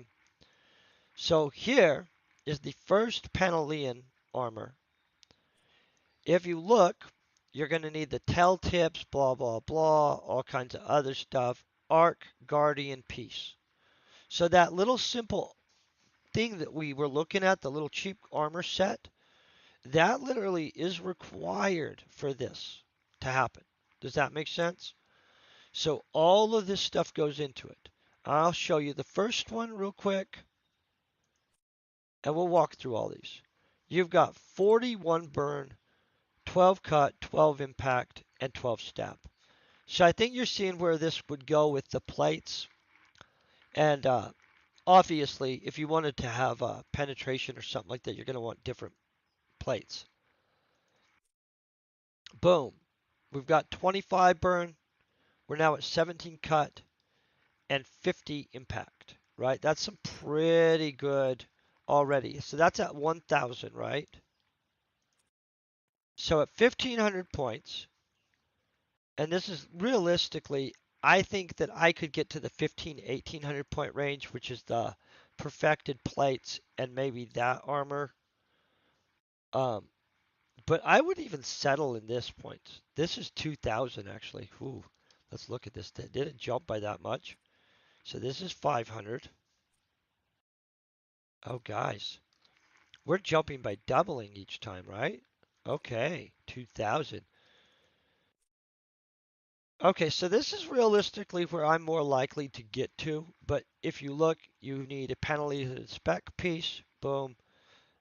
You need your Imperium cubes, the Imperium pilot collectible, all this stuff. Let's look at this. Now this is where it starts getting good. You see what I'm saying? Right here. That is the adjusted Imperium.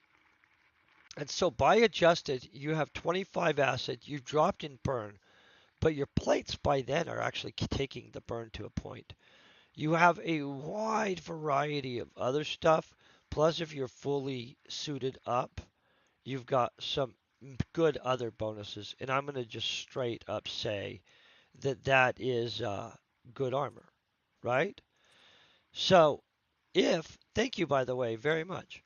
So if we go over here, this is insane. This is going to be 4,000. Oh, see, they're not being so mean. So it jumps, and then we're back to 500. So this is within our zone. Okay, so I'm willing to do this much. So let's look over this. This is probably, I'm going to show you all of them. I'm just saying that realistically, within a year, this could be obtained. You really need that Arc Soldier blueprint though, guys. I'm going to tell you, I'll be watching for that like a hawk now. And if somebody who has one for sale that they don't want to be vicious with, I would totally consider buying that. Just facts. Acid. Okay, so we're still cold. Look at these bonuses though. Right here is pimp.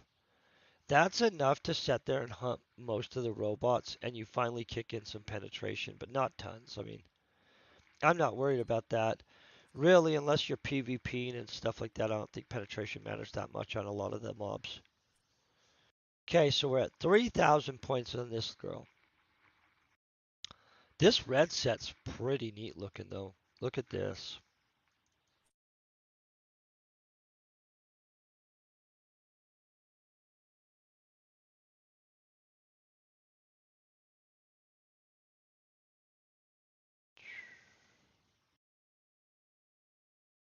Okay, so this one's absolutely nice. So, I'm not really sure if it's realistic for me to say I would get up to augmented. What is that going to look like? 25, 8, 24. This is insane, you guys.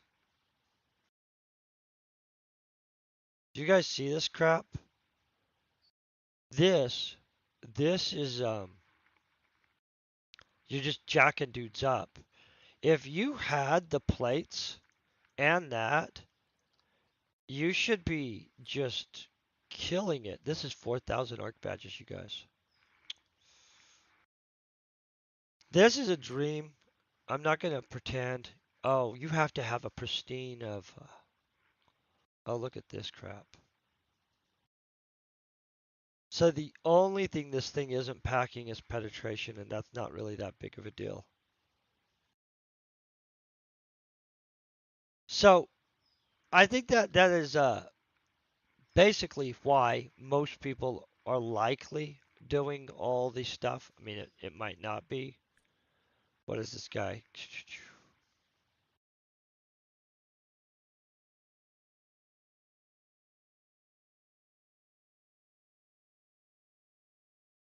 Oh, yeah. Okay. So you can talk to him too. That's insane, huh? Okay.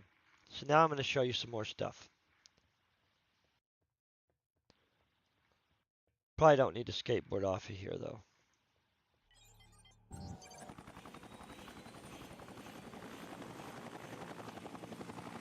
We're just going to go down into that little base. If I don't wreck too much.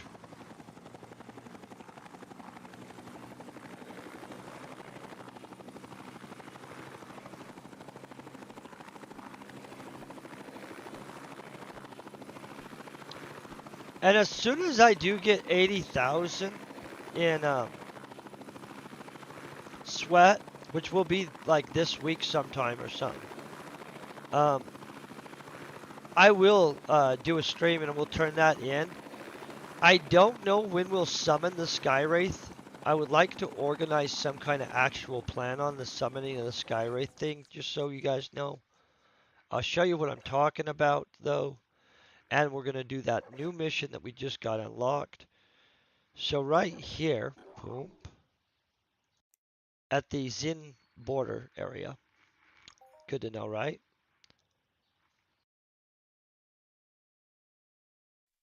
Boom, we come in here. This, by the way, is where that texturing mission is actually gotten. So it's good to know. Man, we're kind of a little bit glitchy in our movement today. I'm going to show you exactly what the Psyche mission is first. It's kind of interesting. Okay, so this is that Psyche mission. That guy wants us to turn in a bunch of stuff. This is what the levels are. You get rank 1. Rank 2, you automatically you can turn in this every 3 days. You'll get skills for that. We'll probably do that actually. And you can summon the Zin Summoner Worm Roulette. I don't know what that is actually. Have no idea. This, you get to turn in another one. That's kind of neat. You get some points. I think it was Biotropics for that. When you turn in again, you qualify for this mission. And the whole summon the Heathen Skywraith, in which I'm not really sure what the Heathen Skywraith is, and I'm not even going to pretend, guys. But I can show you this other stuff. By the way, every time you turn in stuff, they give you this insane amount of basic skills and stuff like that for sweating. Unfortunately, because you've just sweated a bunch, you probably don't need it at that moment, but you know, this is where you're going to get the texturing mission right here, which I hope is still up somewhere. Oh, well, it's not. Hold on, I'll pull it up, guys.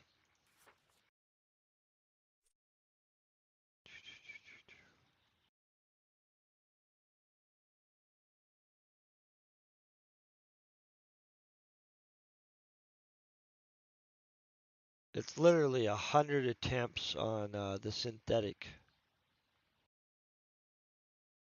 So you would think it'd be easy to find. Let me think of what it's called.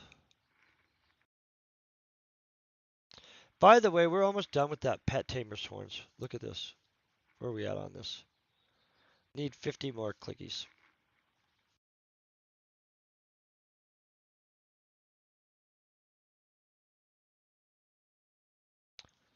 What is this called, guys? Boom. Got it. Sorry about that. I just barely got this unlocked, so I don't have it memorized like a lot of the other stuff. I don't know what we're going to get here. This is the daily synthetic texture. I literally, it's a 100 attempt mission, but I'm kind of thinking we should just lock the whole thing in and see if we get anything, right? That's probably a better idea.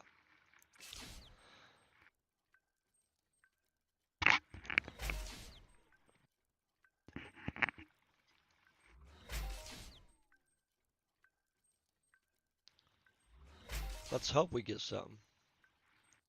I actually am okay if we don't, but I mean, I always like getting a new blueprint.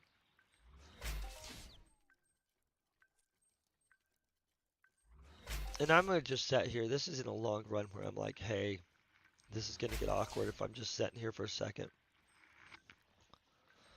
But this, I believe, I don't actually know what this gives us, guys.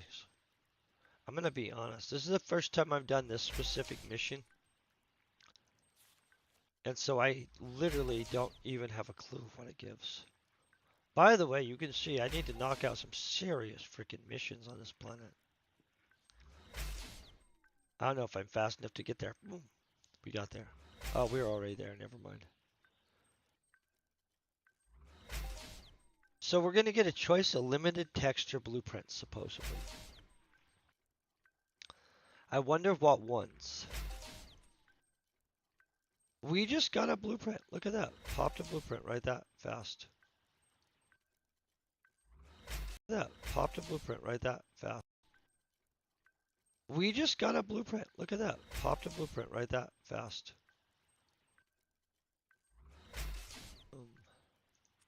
I already have this blueprint. But if one of you guys don't have this blueprint, I'm going to put that in there for like 1 ped in the auction house as a buyout, by the way. What level do you have to be to run this texture, by the way? Let's look.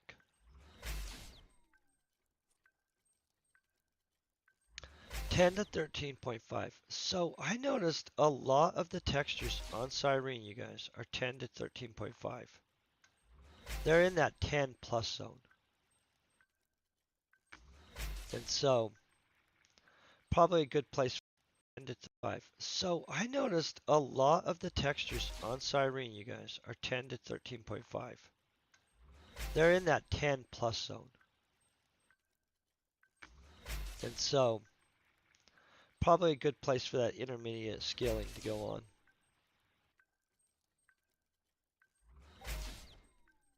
Intermediate. Something scaling. I don't know where it is. I guess it's comparative, right?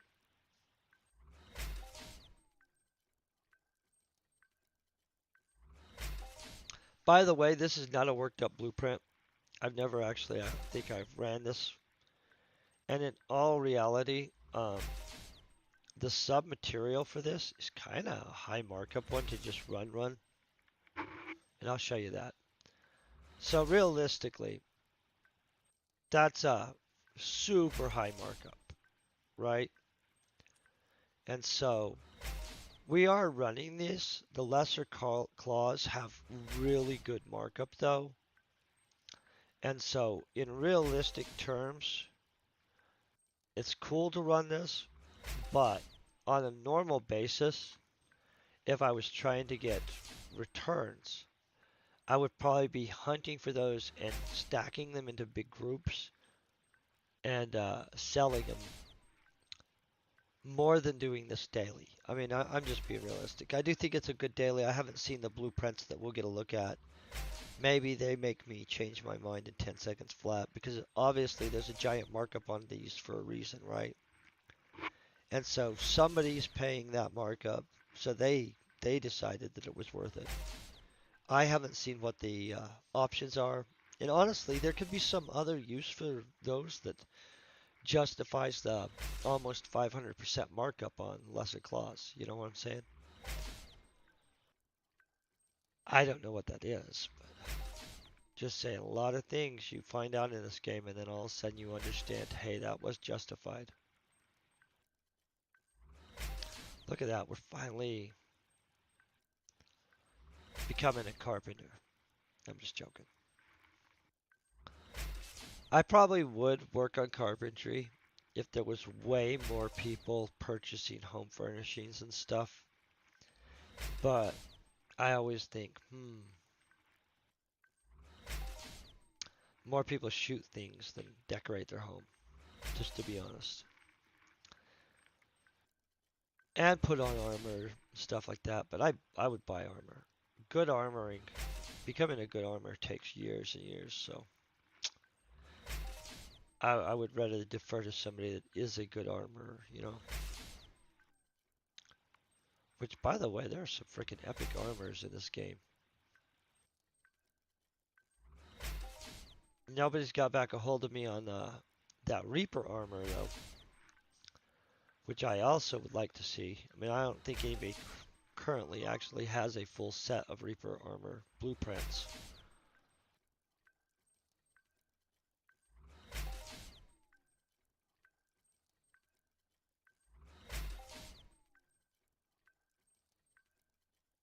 You know, it's your 4th of July in Colorado, and I don't know where you guys live, but in Colorado, people go up to Wyoming to get fireworks because there's more restrictions in Colorado. And so you always get messages from people like right around the 4th of July where they're like, hey, I'm headed up to Wyoming. Do you need anything? And pretty much you know what they're talking about. Would you like real fireworks? I don't know what it's like in anybody else's state or country, but different states have restrictions, and Colorado sometimes has some serious restrictions. And sometimes they're for good reason. Like if we're in a fire hazard, you probably shouldn't be shooting off fireworks in the woods. Just gonna say that. But sometimes we're not in a fire hazard. You can go out to the desert and have a good 4th of July.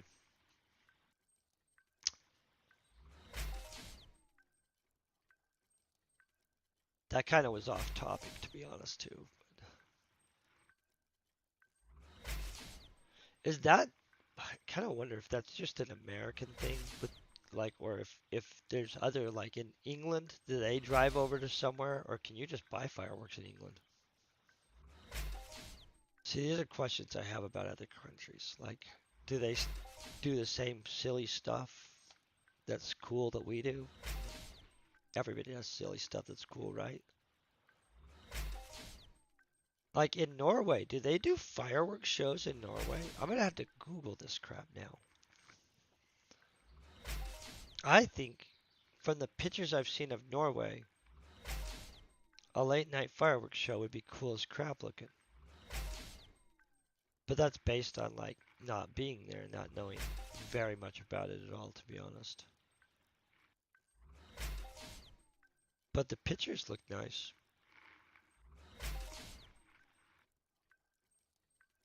So do a lot of places, to be honest.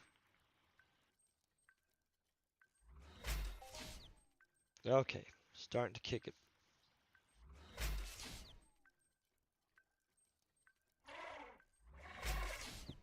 I don't know what the heck's behind me, but like some kind of Chewbacca thing or something has to be. Let's look.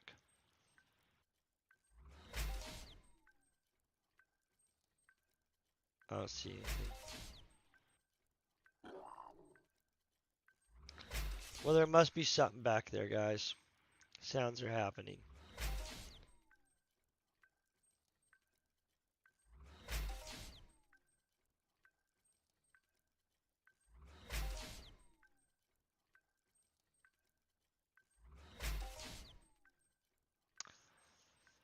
So, this takes a second.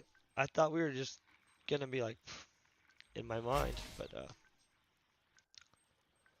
I'm used to it taking like almost 2 hours for 1500, so I guess 1/10 of 2 hours, likely 12 minutes, or not quite 12 minutes. I don't know. I noticed some people, which I thought was really smart, um, on their crafting runs, they have most of the run on their videos sped up to like 5 times speed. In which, on a video, I think actually makes really good sense. I talk a lot though, so 5 times speed might not help me out too much. Look at that, that's not bad. I'd like one more blueprint though. Is that not insane armor and plates though, you guys? I mean, just perspectively. And I know realistically, I'm probably not going to get perfected plates, right? Um, right now at least. I mean, over like 10 years, it could happen. But aren't those freaking nuts insane? That was a big jump too. Kind of threw me off on the where it's like 500, 1,000, 2,000. I'm like, whoo. So I want that 2,000 set though. That's the one we want. And that with perfected plates is pretty freaking good. Or even with good plates, like even like the second one up or third. That's what I think. It's an aspiration, you guys.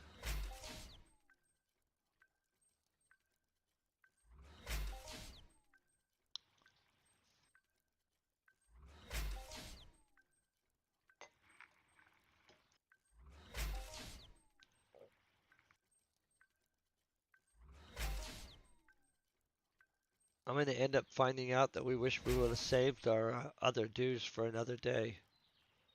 I'm really curious to what blueprints we get to pick, you guys.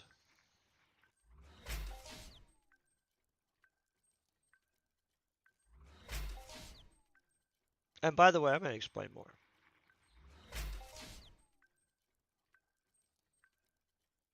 Because there is more.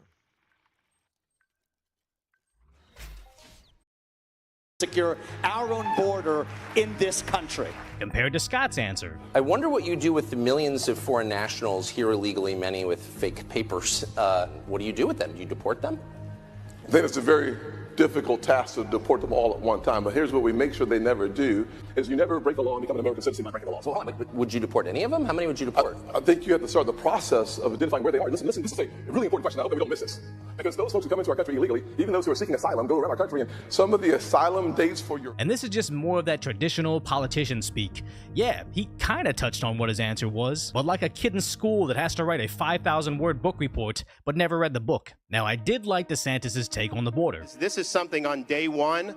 Declare a national emergency, mobilize all resources, including the military, stop the invasion, yes, build the wall, but most importantly, authorize the Border Patrol, authorize our military to deal with the cartels. If they're breaking into our country, bringing product, if I'm in charge, that's going to be the last thing they do because they're going to end up stone cold dead.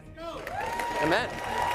Which makes sense for Governor DeSantis. He made a name for himself with how he handles immigration and the lockdowns. So just like a rock band, he just needs to keep playing the hits. Had I been president 2020, Anthony Fauci would have been fired, and you've got to be willing to do it. Compared to Governor Asa Hutchinson's deflection. And how many COVID shots did you take, and how do you feel about it now, in retrospect? How many COVID shots did you take? 0. And again, maybe it's just my age bracket, but this old school political gamesmanship just doesn't resonate with me. Just look at Mike Pence answer a question about 1/6. Do you think that was an insurrection? Well, first, can I just take a moment just to say thank you to the family leader, to Bob Vanderplatz and the whole team here, and to our friends at Blaze TV, including my old friend. Mike Pence just sounds like a guy that was just asked, "Are you talking to any other girls?" I'm not mad, I just want to know. Because Pence knows there's a specific answer that we want to hear, and anything short of simply confirming that we're on the same page, 1, means that he doesn't agree, and 2, means that he's actually afraid to disagree. While Vivek seems to just dive right in. You want to know what caused January 6th? Is pervasive censorship in this country in the lead up to January 6th. You tell people in this country they cannot speak, that is when they scream.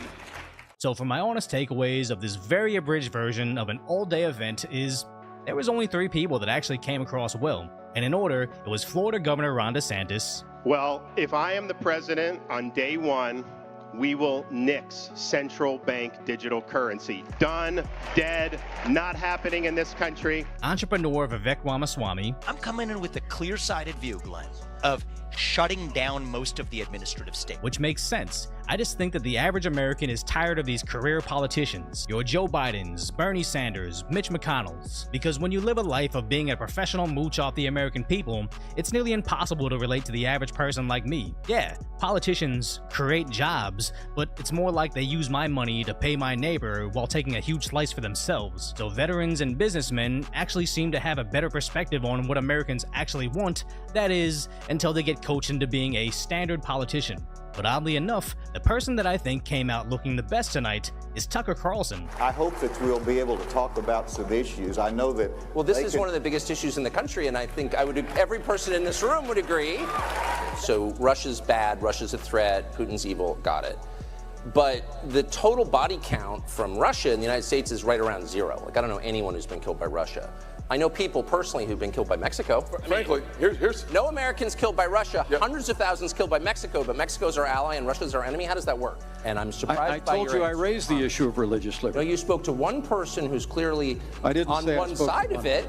As Tucker finds himself in a never-before-seen space in the political world, GOP politicians used to have to jump through the hoops of conservative networks to reach their audience. But Fox News is quickly becoming the New England Patriots without Tom Brady, or for my female viewers, In Sync without Justin Timberlake, or for everybody else, an adorable kitten without its fur, meaning that these Republicans need Tucker more than Tucker needs them, so they simply have to endure getting their butts tucked by Carlson. But unfortunately for the Republicans, they don't get news station simping like this. I think his staff needs to own his age. I'm just going to be honest. I don't think they do a good job. He's 80. You need to be there for him, and you need to make a pathway, and you sure as hell better make sure he doesn't fall on a sandbag. And how is it the staffers' fault that there's literally a compilation of the president losing his battle with gravity? So much that they had to pull out the play school steps just for him to travel. Because the only reason they need to deflect for him so hard is because his replacement keeps on slipping up. When we invest in clean energy and electric vehicles and reduce population, more of our children can breathe clean air and drink clean water. Now, reducing the population in the name of cooling the planet is a whole nother video entirely, but at this point, we just need to focus on who is going to run against them, as the predicted website still has Trump far ahead, with DeSantis falling and Ramaswamy close behind. And in case you're wondering why Trump didn't make an appearance, it's because he doesn't need to, as he had his own event on the same night.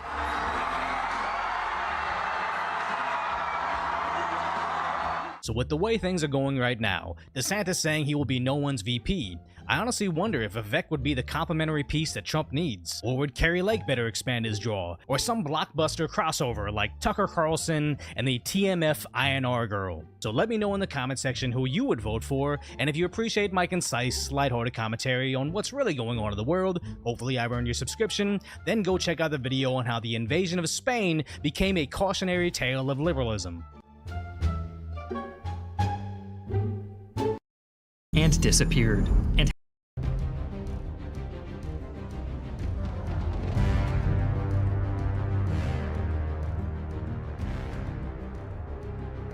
the dawn of September 11, 2001, signaled a monumental shift in modern geopolitics when Al-Qaeda, an extensive global extremist network, carried out a devastating attack on the United States.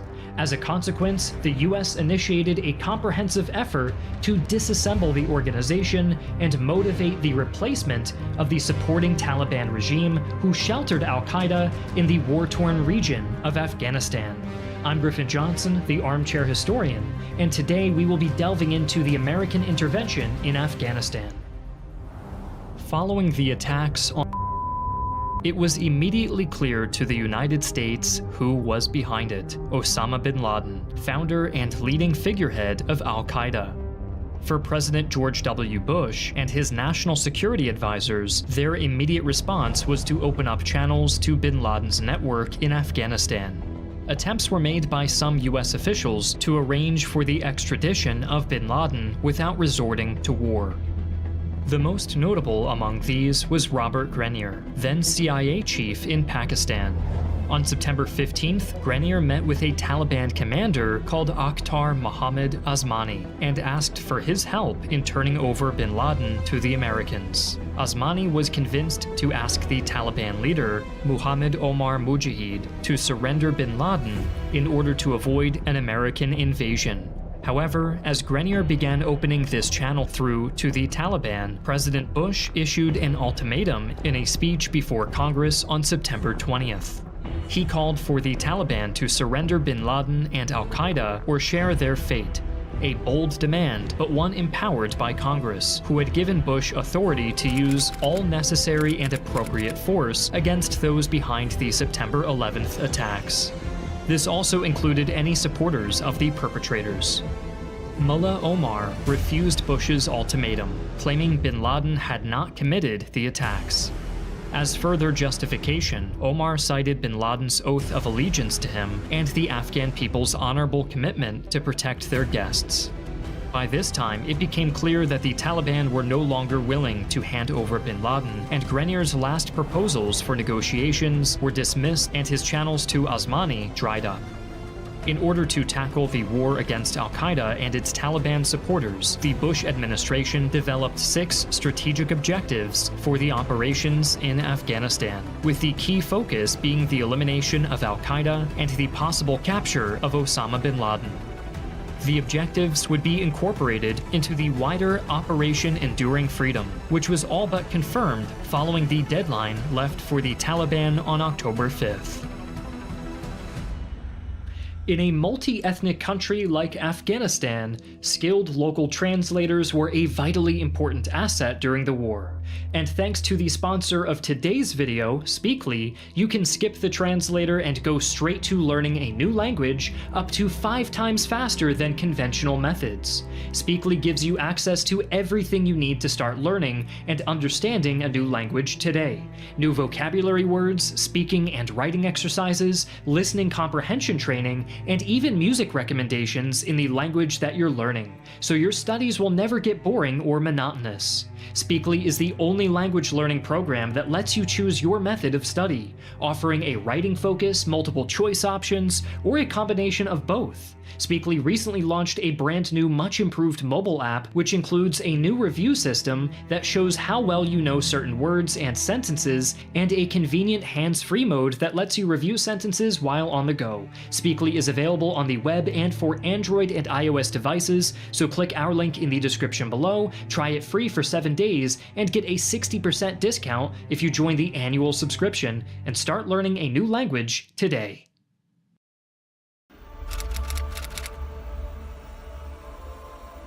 On October 7th, the United States began airstrike operations on numerous targets throughout Afghanistan, which, in turn, rallied the Taliban to Mullah Omar and bin Laden. In order to avoid the worst of these strikes, bin Laden left his home in Kandahar and disappeared, and had his top commanders sent out of the country.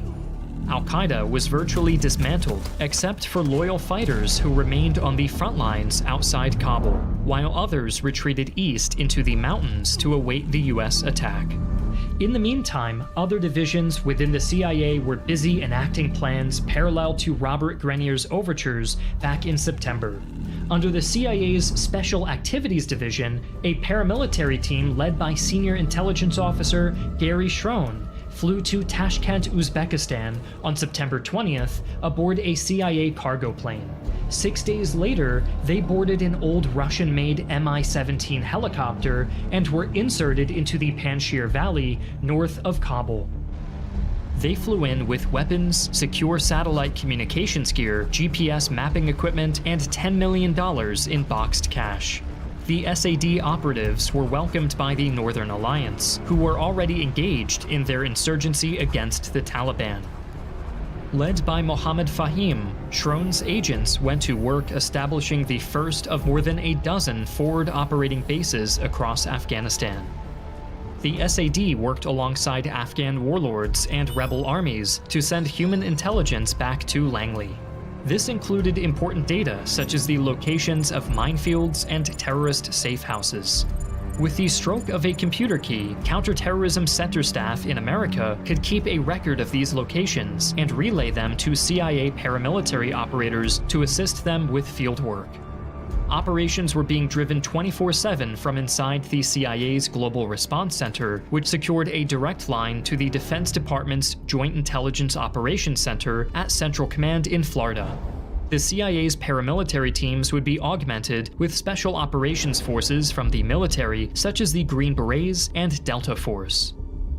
Despite the evacuation of bin Laden and his senior officers from Afghanistan, the US military exhausted its list of fixed Taliban targets in the first 2 nights of bombing, in which more than 100 Afghans were reported killed. By October 19th, special forces had arrived with 3 12-man teams initially deployed to the areas of Takhar, Panjshir, and Mazar-e-Sharif. More arrived within the month. The Northern Alliance had 15 to 20,000 men, split between 4 commanders across 5 different locations: the Kabul frontline, Badakhshan, Takhar, Central Afghanistan, and Herat.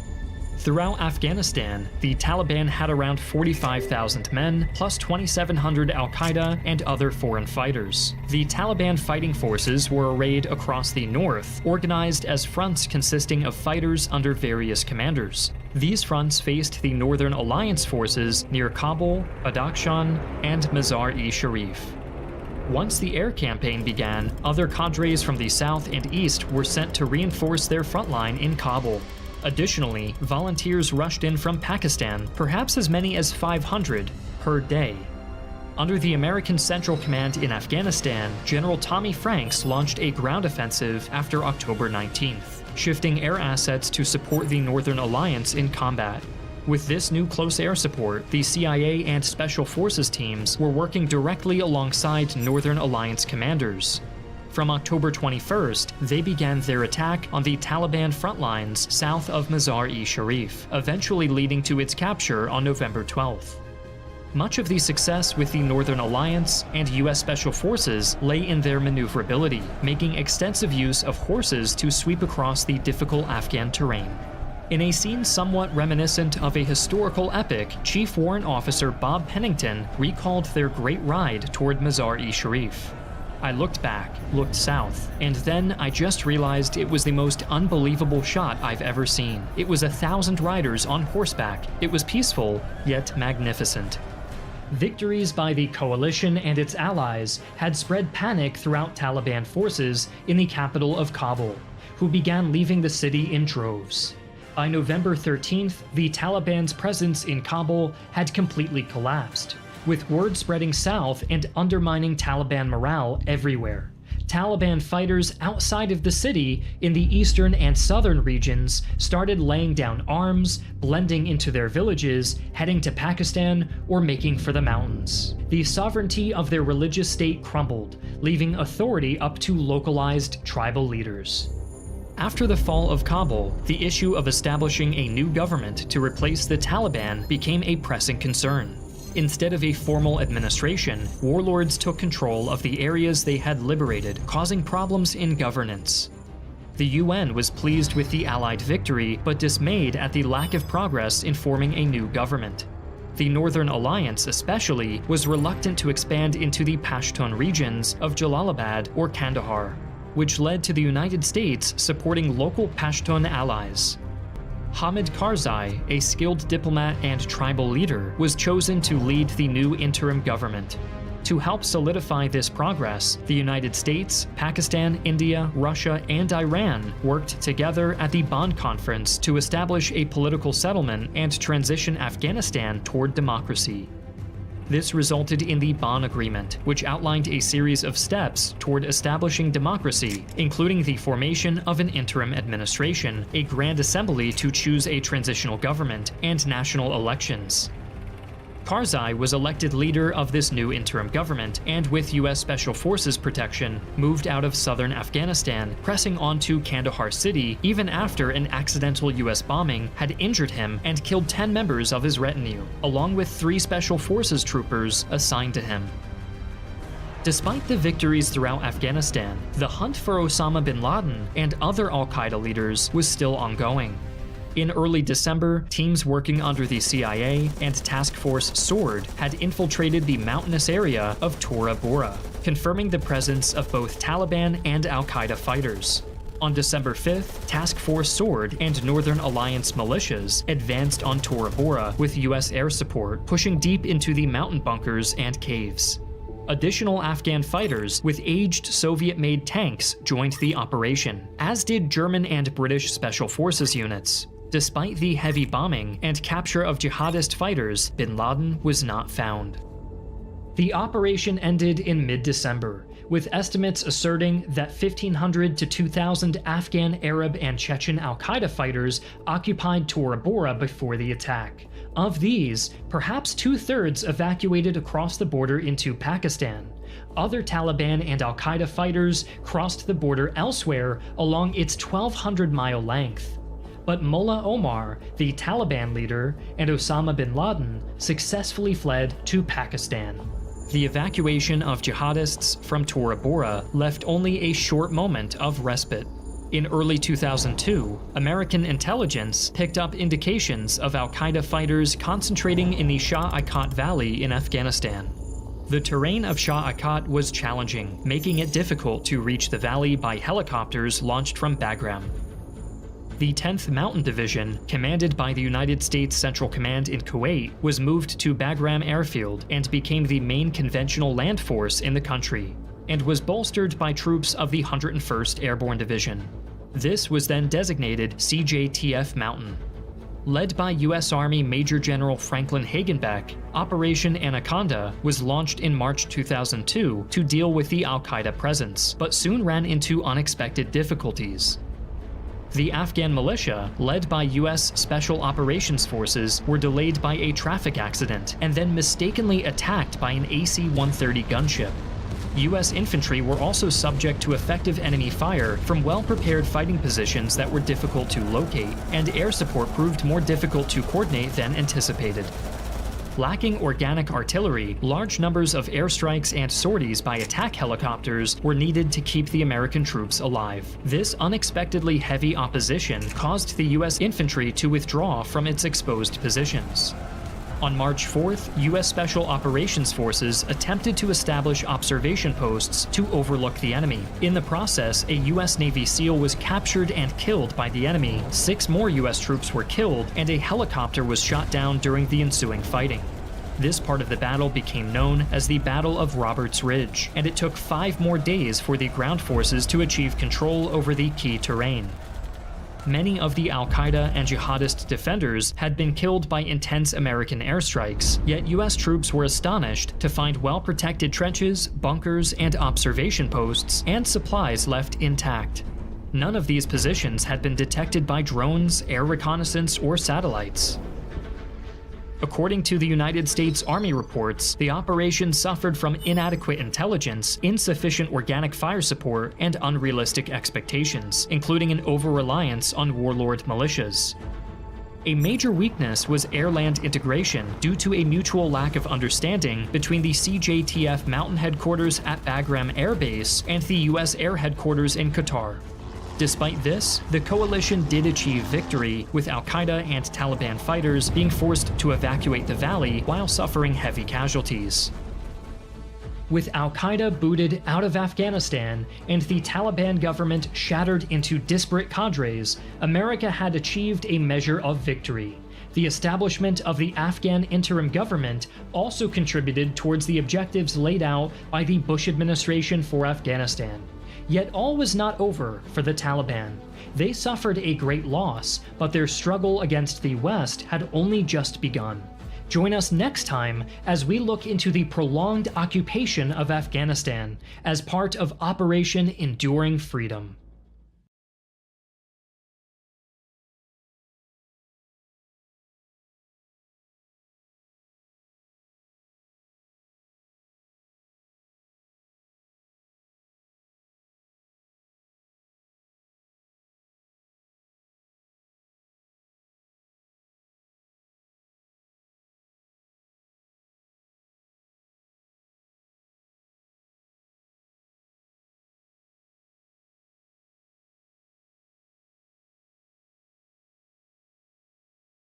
For years.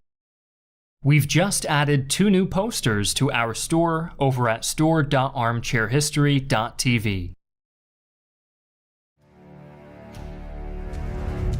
The pointman steadies himself against the doorframe.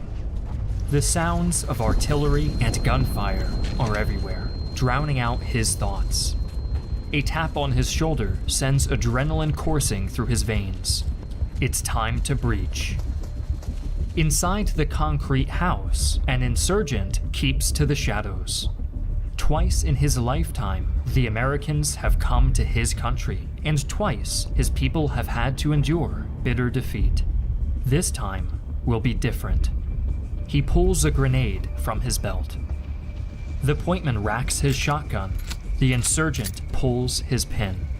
The Marine takes a breath. The insurgent touches a photo. Both men pray before the door is blasted open.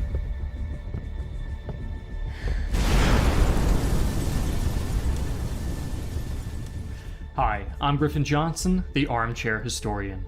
The Second Battle of Fallujah in November 2004 is one of the most notorious of the war in Iraq. It was a bloody slog of urban warfare, during which US, British, and Iraqi forces attempted to drive out Islamist insurgents under the leadership of Abu Musab al-Zarqawi, a Jordanian jihadist known for masterminding a series of terrorist attacks. Fallujah marked a turning point in the war. It was the first major battle to be fought entirely against insurgents rather than loyalists of Saddam Hussein's Ba'ath Party. Although ultimately a victory for the US and its allies, this Pyrrhic triumph came at the cost of many civilian lives and failed to break the back of the insurgency, which would continue to thrive in the region. In today's episode, we'll examine how this brutal house-by-house battle unfolded and how it set the stage for a conflict that raged on for years to come. When settling down to relax and watch a long history documentary, it's always nice to have something special to go along with it. The sponsor of today's video, Bright Cellars, aims to help improve your viewing experience in style with a broad selection of wines delivered to your doorstep, either once a month or on demand. Bright Cellars uses a sophisticated algorithm to predict your tastes, based on simple questions answered when you sign up, ensuring your feedback really does make a difference. Each bottle even comes with an educational card giving insight into the vintage, flavor notes, and suggested pairings. When I filled out the questionnaire, I was pleased to receive a pleasant selection of fruity wines, of which my favorite was definitely the Albtraum Zweigelt, so I can vouch for its accuracy. Start refining your knowledge along with your palate and take advantage of a 50% off discount on your first 6-bottle box by signing up to Bright Cellars using the link in the description below.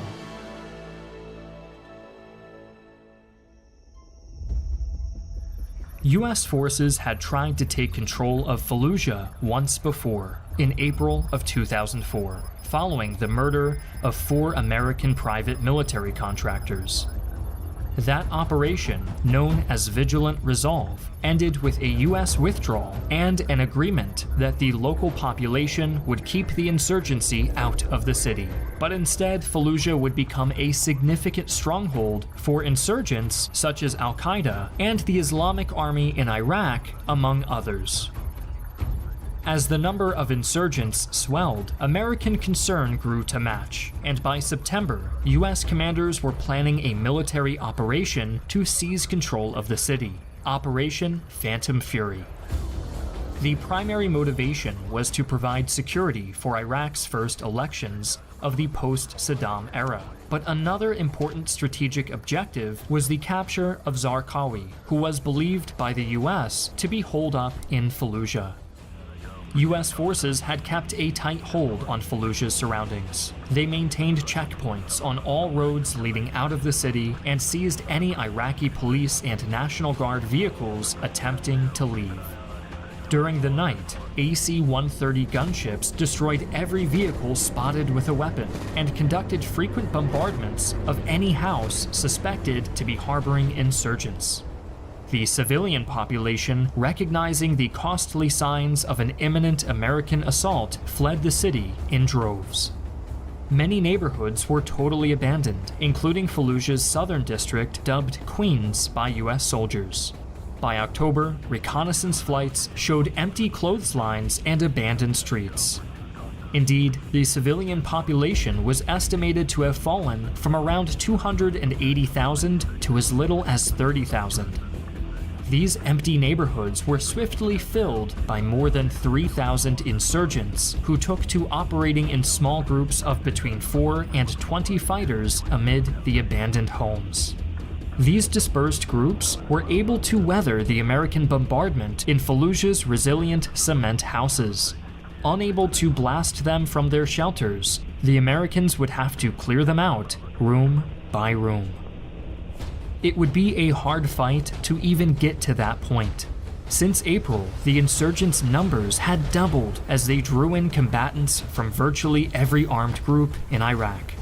Trenches were dug, roads blocked with concrete barriers or collections of cars and trucks, jury-rigged emplacements of earthworks and sandbags prepared. The insurgents had even managed to capture some weaponry from coalition forces. Among the most effective defenses, however, were the improvised explosive devices, or IEDs, with which the insurgents riddled the city. Fallujah was covered in booby traps buried under the streets, taped to the side of telephone poles, and hidden in rubble, abandoned vehicles, or empty houses, ready to explode the moment a Marine passed by. Marine Expeditionary Force planners knew they would be walking into an enormous urban death trap, but the Americans had their own advantages. Most notably, their large force of professional and experienced soldiers. For Operation Phantom Fury, Commanding Officer Major General Richard Natansky believed it important to attack Fallujah with as much strength as possible. His forces, reinforced by 2 U.S. armored battalions and a U.S. Army armored brigade, consisted of 10,500 Marines who would be fighting alongside 2,000 troops from the recently established Iraqi security forces and 850 soldiers from the famous Scottish Black Watch Battalion from the British Armed Forces. This coalition vastly outnumbered the insurgents. The Americans also had the advantage of formidable air power, with AC-130 gunships on hand to provide close air support during the fighting. However, these aircraft would only operate at night for fear of being targeted by surface-to-air missiles. This caused serious consternation among commanders on the ground, with one officer remarking they would be fighting with one hand tied behind our backs. Nevertheless, their presence was a major boon to the US during the brutal urban warfare that was to come. Understanding the scale of the challenge ahead of them, American planners worked to ensure there would be no logistical disruptions during the battle, fearing possible attacks on convoys along the highway that could delay shipments and cause shortages. A vast excess of fuel, ammunition, and supplies would be sent to the forces around Fallujah to prevent any need for risky resupply. Major General Natansky divided the city into 2 halves and assigned to each a regimental combat team made up of mostly US Marines and reinforced by an Army armored battalion. These were RCT-1 and RCT-7, built around the 1st and 7th Marine Regiments, respectively. Each was hidden behind a large railway berm to the north of the city, which they would have to break through to begin the assault. RCT-1 would provide the main thrust of the attack, entering the city from the north, which was less heavily defended than the city's southern and eastern entrances. In order to lend an element of surprise to the attack, some elements of RCT-1 would launch diversionary attacks in the south. Meanwhile, RCT-7 would advance from the northeast to support the main assault. Its primary objectives were to ensure the Jolan district, where the insurgent forces were thought to be the most concentrated, and seize control of the Makadi Mosque, which housed the enemy headquarters. Heavy army task forces would lead the way on both thrusts, driving as rapidly as possible toward the city center, while the Marines took on the difficult task of house-to-house clearing in their wake. Meanwhile, the Black Watch would maintain the perimeter around Fallujah and prevent other insurgent forces from cutting the city off. Finally, 3 battalions of relatively well-trained but poorly equipped Iraqi security forces were brought in to support the Americans and provide peacekeeping after the battle. The battle began in the ER. On the night of November 7th, the Iraqi 36th Commando Battalion and their U.S. Army Special Forces advisors captured Fallujah General Hospital and several minor targets in the west and the south, seeking to distract and confuse enemy combatants. They were watched closely by Marines 10 miles away through the infrared camera of a Pioneer unmanned aerial vehicle, who relayed their observations to the forces on the ground via radio. 2 other UAVs were surveying the city that night, seeking out the dark outlines of insurgents clustering in place or manning a heavy weapon. These positions would be relayed.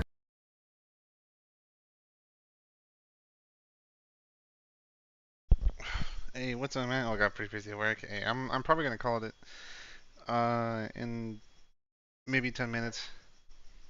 Maybe 10 minutes. I'm not really getting a lot of sweat. I think I get like maybe 15 sweat per, because I tend to. I thought that was a suit for a second.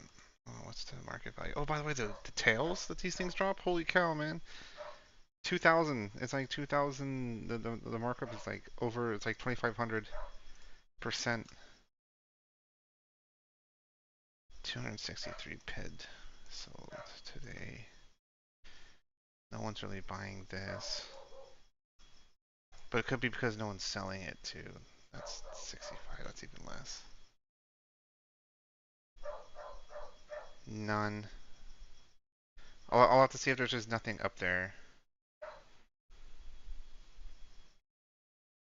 But yeah, I'm probably gonna call it soon.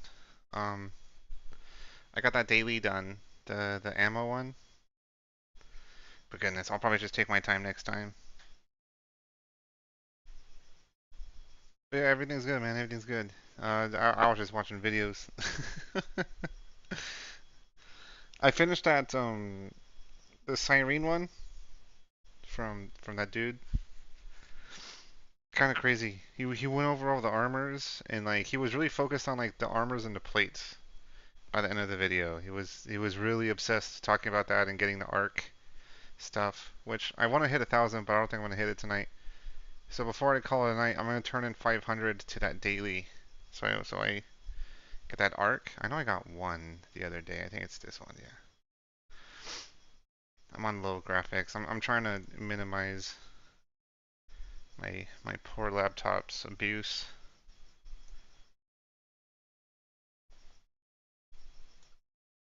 And then tomorrow I'll try to make a video, because I know I've got file explorer videos. It's this one, I think, where we went through that. Yeah. Oh no, that's not it. It was.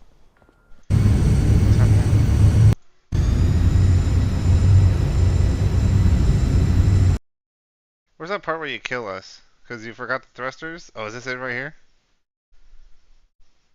Let's see.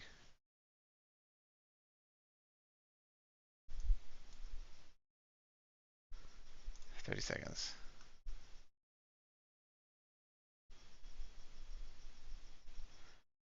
Holy cow. I need to see what I sold, because when when you abandoned me, I'm gonna say that too in the video, man. When you fucking abandoned me, uh, holy cow, it takes a bit longer. And then I remember all I saw was you saying "oh fuck," and then you hopped out, and I was like, oh, okay. I don't know, it's still playing. Yeah, see, I was a bit confused at this point. I was like, are we hitting space? 30 seconds, a minute went by. We're still kind of floating there, aren't we?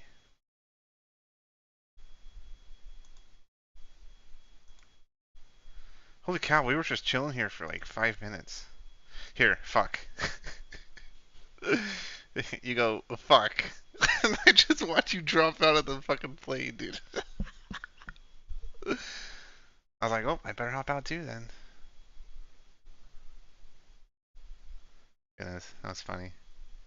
Yeah, I want to see what I sold. What's my health looking? Because I know I sold the knife I had, but then I had to sell something else to get the 7 ped. No, it's a joke, man. It's a joke, okay? Just 100% abandoned me, though. I'm just saying. So I made it already on planet. Because if you look, I only had, when we were flying, 2.9 ped. Because I already kind of like spent my ped.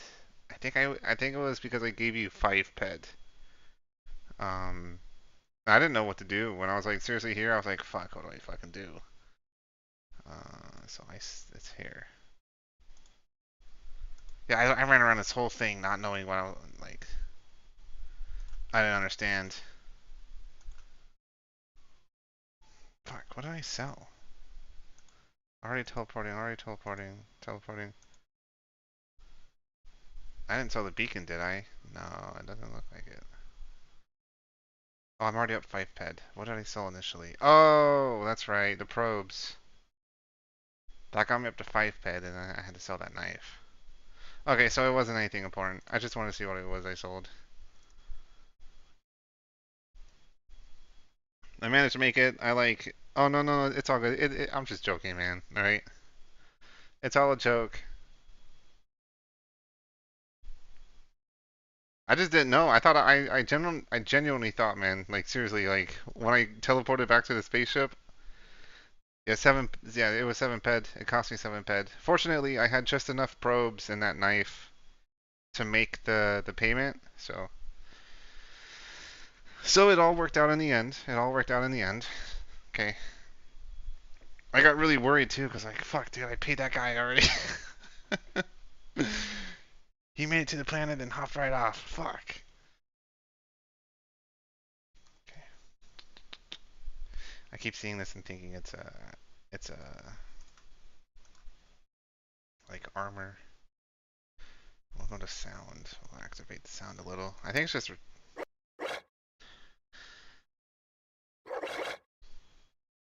I'm hoping to hit. Oh, I'm not even attacking. Come on, pay attention.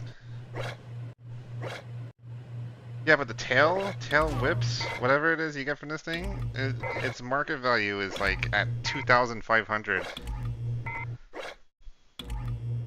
Yeah, it was a joke, okay? You know, it's gonna be in the video too. I'm gonna say straight up abandon me, but it's just because, damn, bro. It's all a joke though. Okay, please don't get upset. I need to do a little bit of inventory management. I don't like that either. There we go. Okay. How much did you sell for? Nothing. Didn't sell anything today. I don't know if that's just because nobody sold any or if nobody wanted any. Like, there's into market value. You have to refine it. I forgot. Where the fuck is he going? Oh, I desynced. Okay. Never mind. Well, I hit 700. 300 short of 1,000 mark, but that's okay. It's such a slow process doing it this way. I really hate it. I'm going back to Cyrene. I mean, not Cyrene. Fucking Calypso. Going back to Calypso. At least it only takes me like 2.5 hours to get 1,000 ped. Easy, easy fast, easy fast. Also, I'm kind of digging this thing. The long blade, pretty cool stuff. But it costs 15 ped, but I managed to cover the cost of the first one. It says these are, oh wow, nobody's selling any. A year. It's been over a year since something was sold. Oh no, not a year, over a month. Since someone sold any of those. Holy cow, this thing just... It's been over a year since anything of this was sold. I wonder why. What is this used for? That's the arc. Badge. 110%. But only 9 ped, so it was probably like a person... 65 ped, that's not a lot either, to be honest. 263 ped's pretty good. Socket 1 component. I'll have to check that out and see. Scrap metal also drops. Oh, they're important? Oh, I put it up on the market, dude. I mean, I only picked up one. I doubt I'm gonna sell it, but I put it for a buyout. Well, it had a bid of 1 because that was like the minimum it let me do, and then a buyout of 2. So if somebody fucking pays 2 ped for it, hey, listen, man, I think that's worth it to me, okay?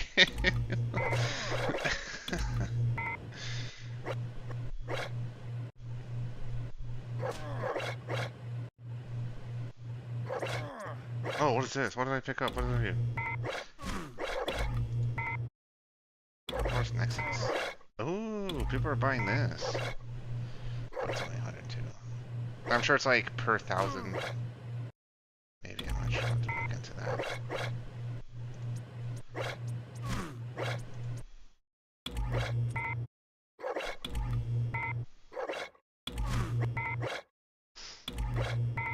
This game is way better. Is it the... Eventually you'll have to debo. It is about doing what you can... Stacking mats and ammo. And one day you can play off dividends and Entropia crate. The game is way better. Is at the very least low debo. Oh, okay. That's what I do. Every paycheck I put about $30 in. I'm hoping I'll start seeing something. I think it's tomorrow when we... Oh, not you.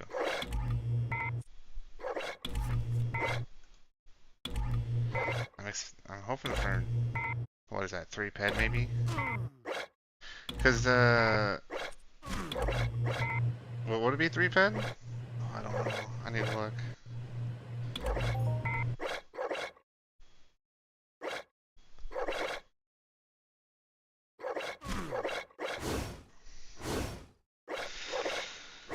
Yeah, they pay out on Sundays, and that's tomorrow. But I work. I close tomorrow, so I get like the morning off, and then I work the evenings. So my goal is to not. I'm probably not gonna play tomorrow. I'm gonna try to actually get a video out because I haven't made one. I think it's been like 2 weeks now. So I need to hop back on that. Especially since I've noticed a lot of people have been watching it, and there's been people like posting messages and stuff. It's actually kind of cool. Cali hopefully will pay out 0.05 or 0.06 per share. Hopefully. I know when I had 11, I was getting 0.1. No, that's wrong. I think I got 1. I don't remember, to be honest. Am I able to look up my history on that stuff? Let me see. Please tell me. Oh, wrong one. History. History. Oh, that's not helpful. Info, maybe? No. What is that? 1,000, 10,000, 100,000, 6 million? No, I did that wrong, right? 3, 1,000, 10,000, 100,000. 1,000, 10,000, 100,000. Wow, that is 6 million shares. Holy fuck. There's 6 million shares, but there's only... Oh! Oh, never mind. It's back up to 5,000. Okay, when I looked this morning, seriously, man, there was like I think it was like 500 was available this morning when I looked. So seeing it's back up to 5,000, I'm very happy about because um the only other one that seems to pay out like genuinely like gives a solid return that I've seen from what I've done would be the Arcadia Underground deeds, but it's 80 ped per deed, but they pay out. Look, I'm up to 0.38 after what 2 days? 2 days. So I mean it pays out, and I'll show you how much I have of that, which is like 13. Yeah, I got 13, and then Lore Spade was hyping up the fucking Arcadia Moon deeds. One of his like deeds and shares videos for like 2 weeks. Like 2 of his videos, he was like, "Oh my god, you know, with the new daily and the new instance, you know, everyone's gonna be playing it." And I was like, "Oh my god, I gotta start buying them." And I feel kind of stupid. I don't think that was a worthwhile investment. I'm just gonna stick with what I know is a reliable return, and that's the Calypso Trust shares. So I'm just gonna stick with that for now. I'll worry about the dailies. NTI is good too. NTI, is that next island? No, that's not next island, is it? NTI. Let me look. I'm not that well informed. Oh yeah, new treasure island is good too. Okay. Oh wow, it's actually got the most. I didn't even see that. But that's because I know this is new. Like the last 6 months, I think it's new. Oh, he's a swindler. Well, he was hyping it the fuck up. He's like, oh, I'm surprised they're only I don't remember how much they were selling for, like 30 ped each. He's like, well, I'm surprised they're still super cheap. And I'm like, I need to hop on it then. Before they skyrocket, I should just start buying them instead. And I fell for it. Well, I mean, they're paying out every other day. I think I get. Oops, sorry, I didn't mean to stop aiming at him. Every day, every other day, I think I get a payout from it, and it boosted. It almost doubles. So it paid out this day, but it didn't pay out this day. So, I do think it's worth it. It just isn't as good of a payout as the Arcadia Underground deeds. Because obviously I've got what almost double. Actually, 26. Yeah, I've literally got double. and it pays me what 25, 3, 4, 5, so 12 ped. So it actually about the same amount. It doubled in like deed amounts. So I think the money could have been more useful. Talking about Arc Underground? No, the Arcadia Moon.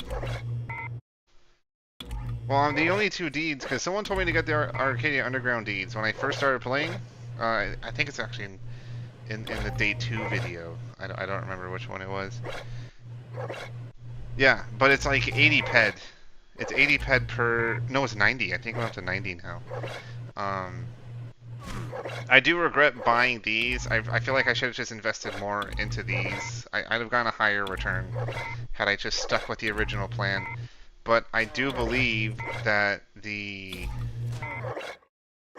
from my math, from what I was doing at the time, because I only had 11 of the Calypso land deeds when I was doing my math, and I get more from the trust on a weekly basis than I do from the Arcadia Underground, which is why I obviously started heavily investing all of my money into that.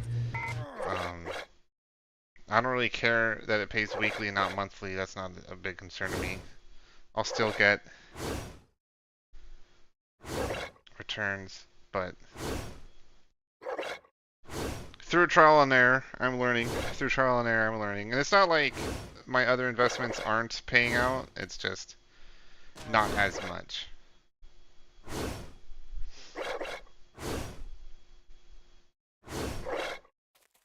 Oh my god, I didn't kill it. Okay. 0.04, 0.04. Well, that didn't really give me scrap metal. Scrap metal, that's new. Yeah, that's new. Oh, 500%. Jesus. Oh, 133 pet. People are buying it. I'll have to look. I'll have to look. See the amount people are putting it up for. Scrap. See if it's one of those things where you have to have like 1,000. Oh, what the hell?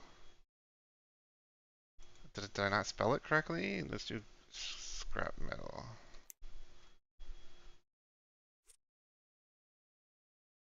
SCRAPMETAL. I spelled it right. There's none up there.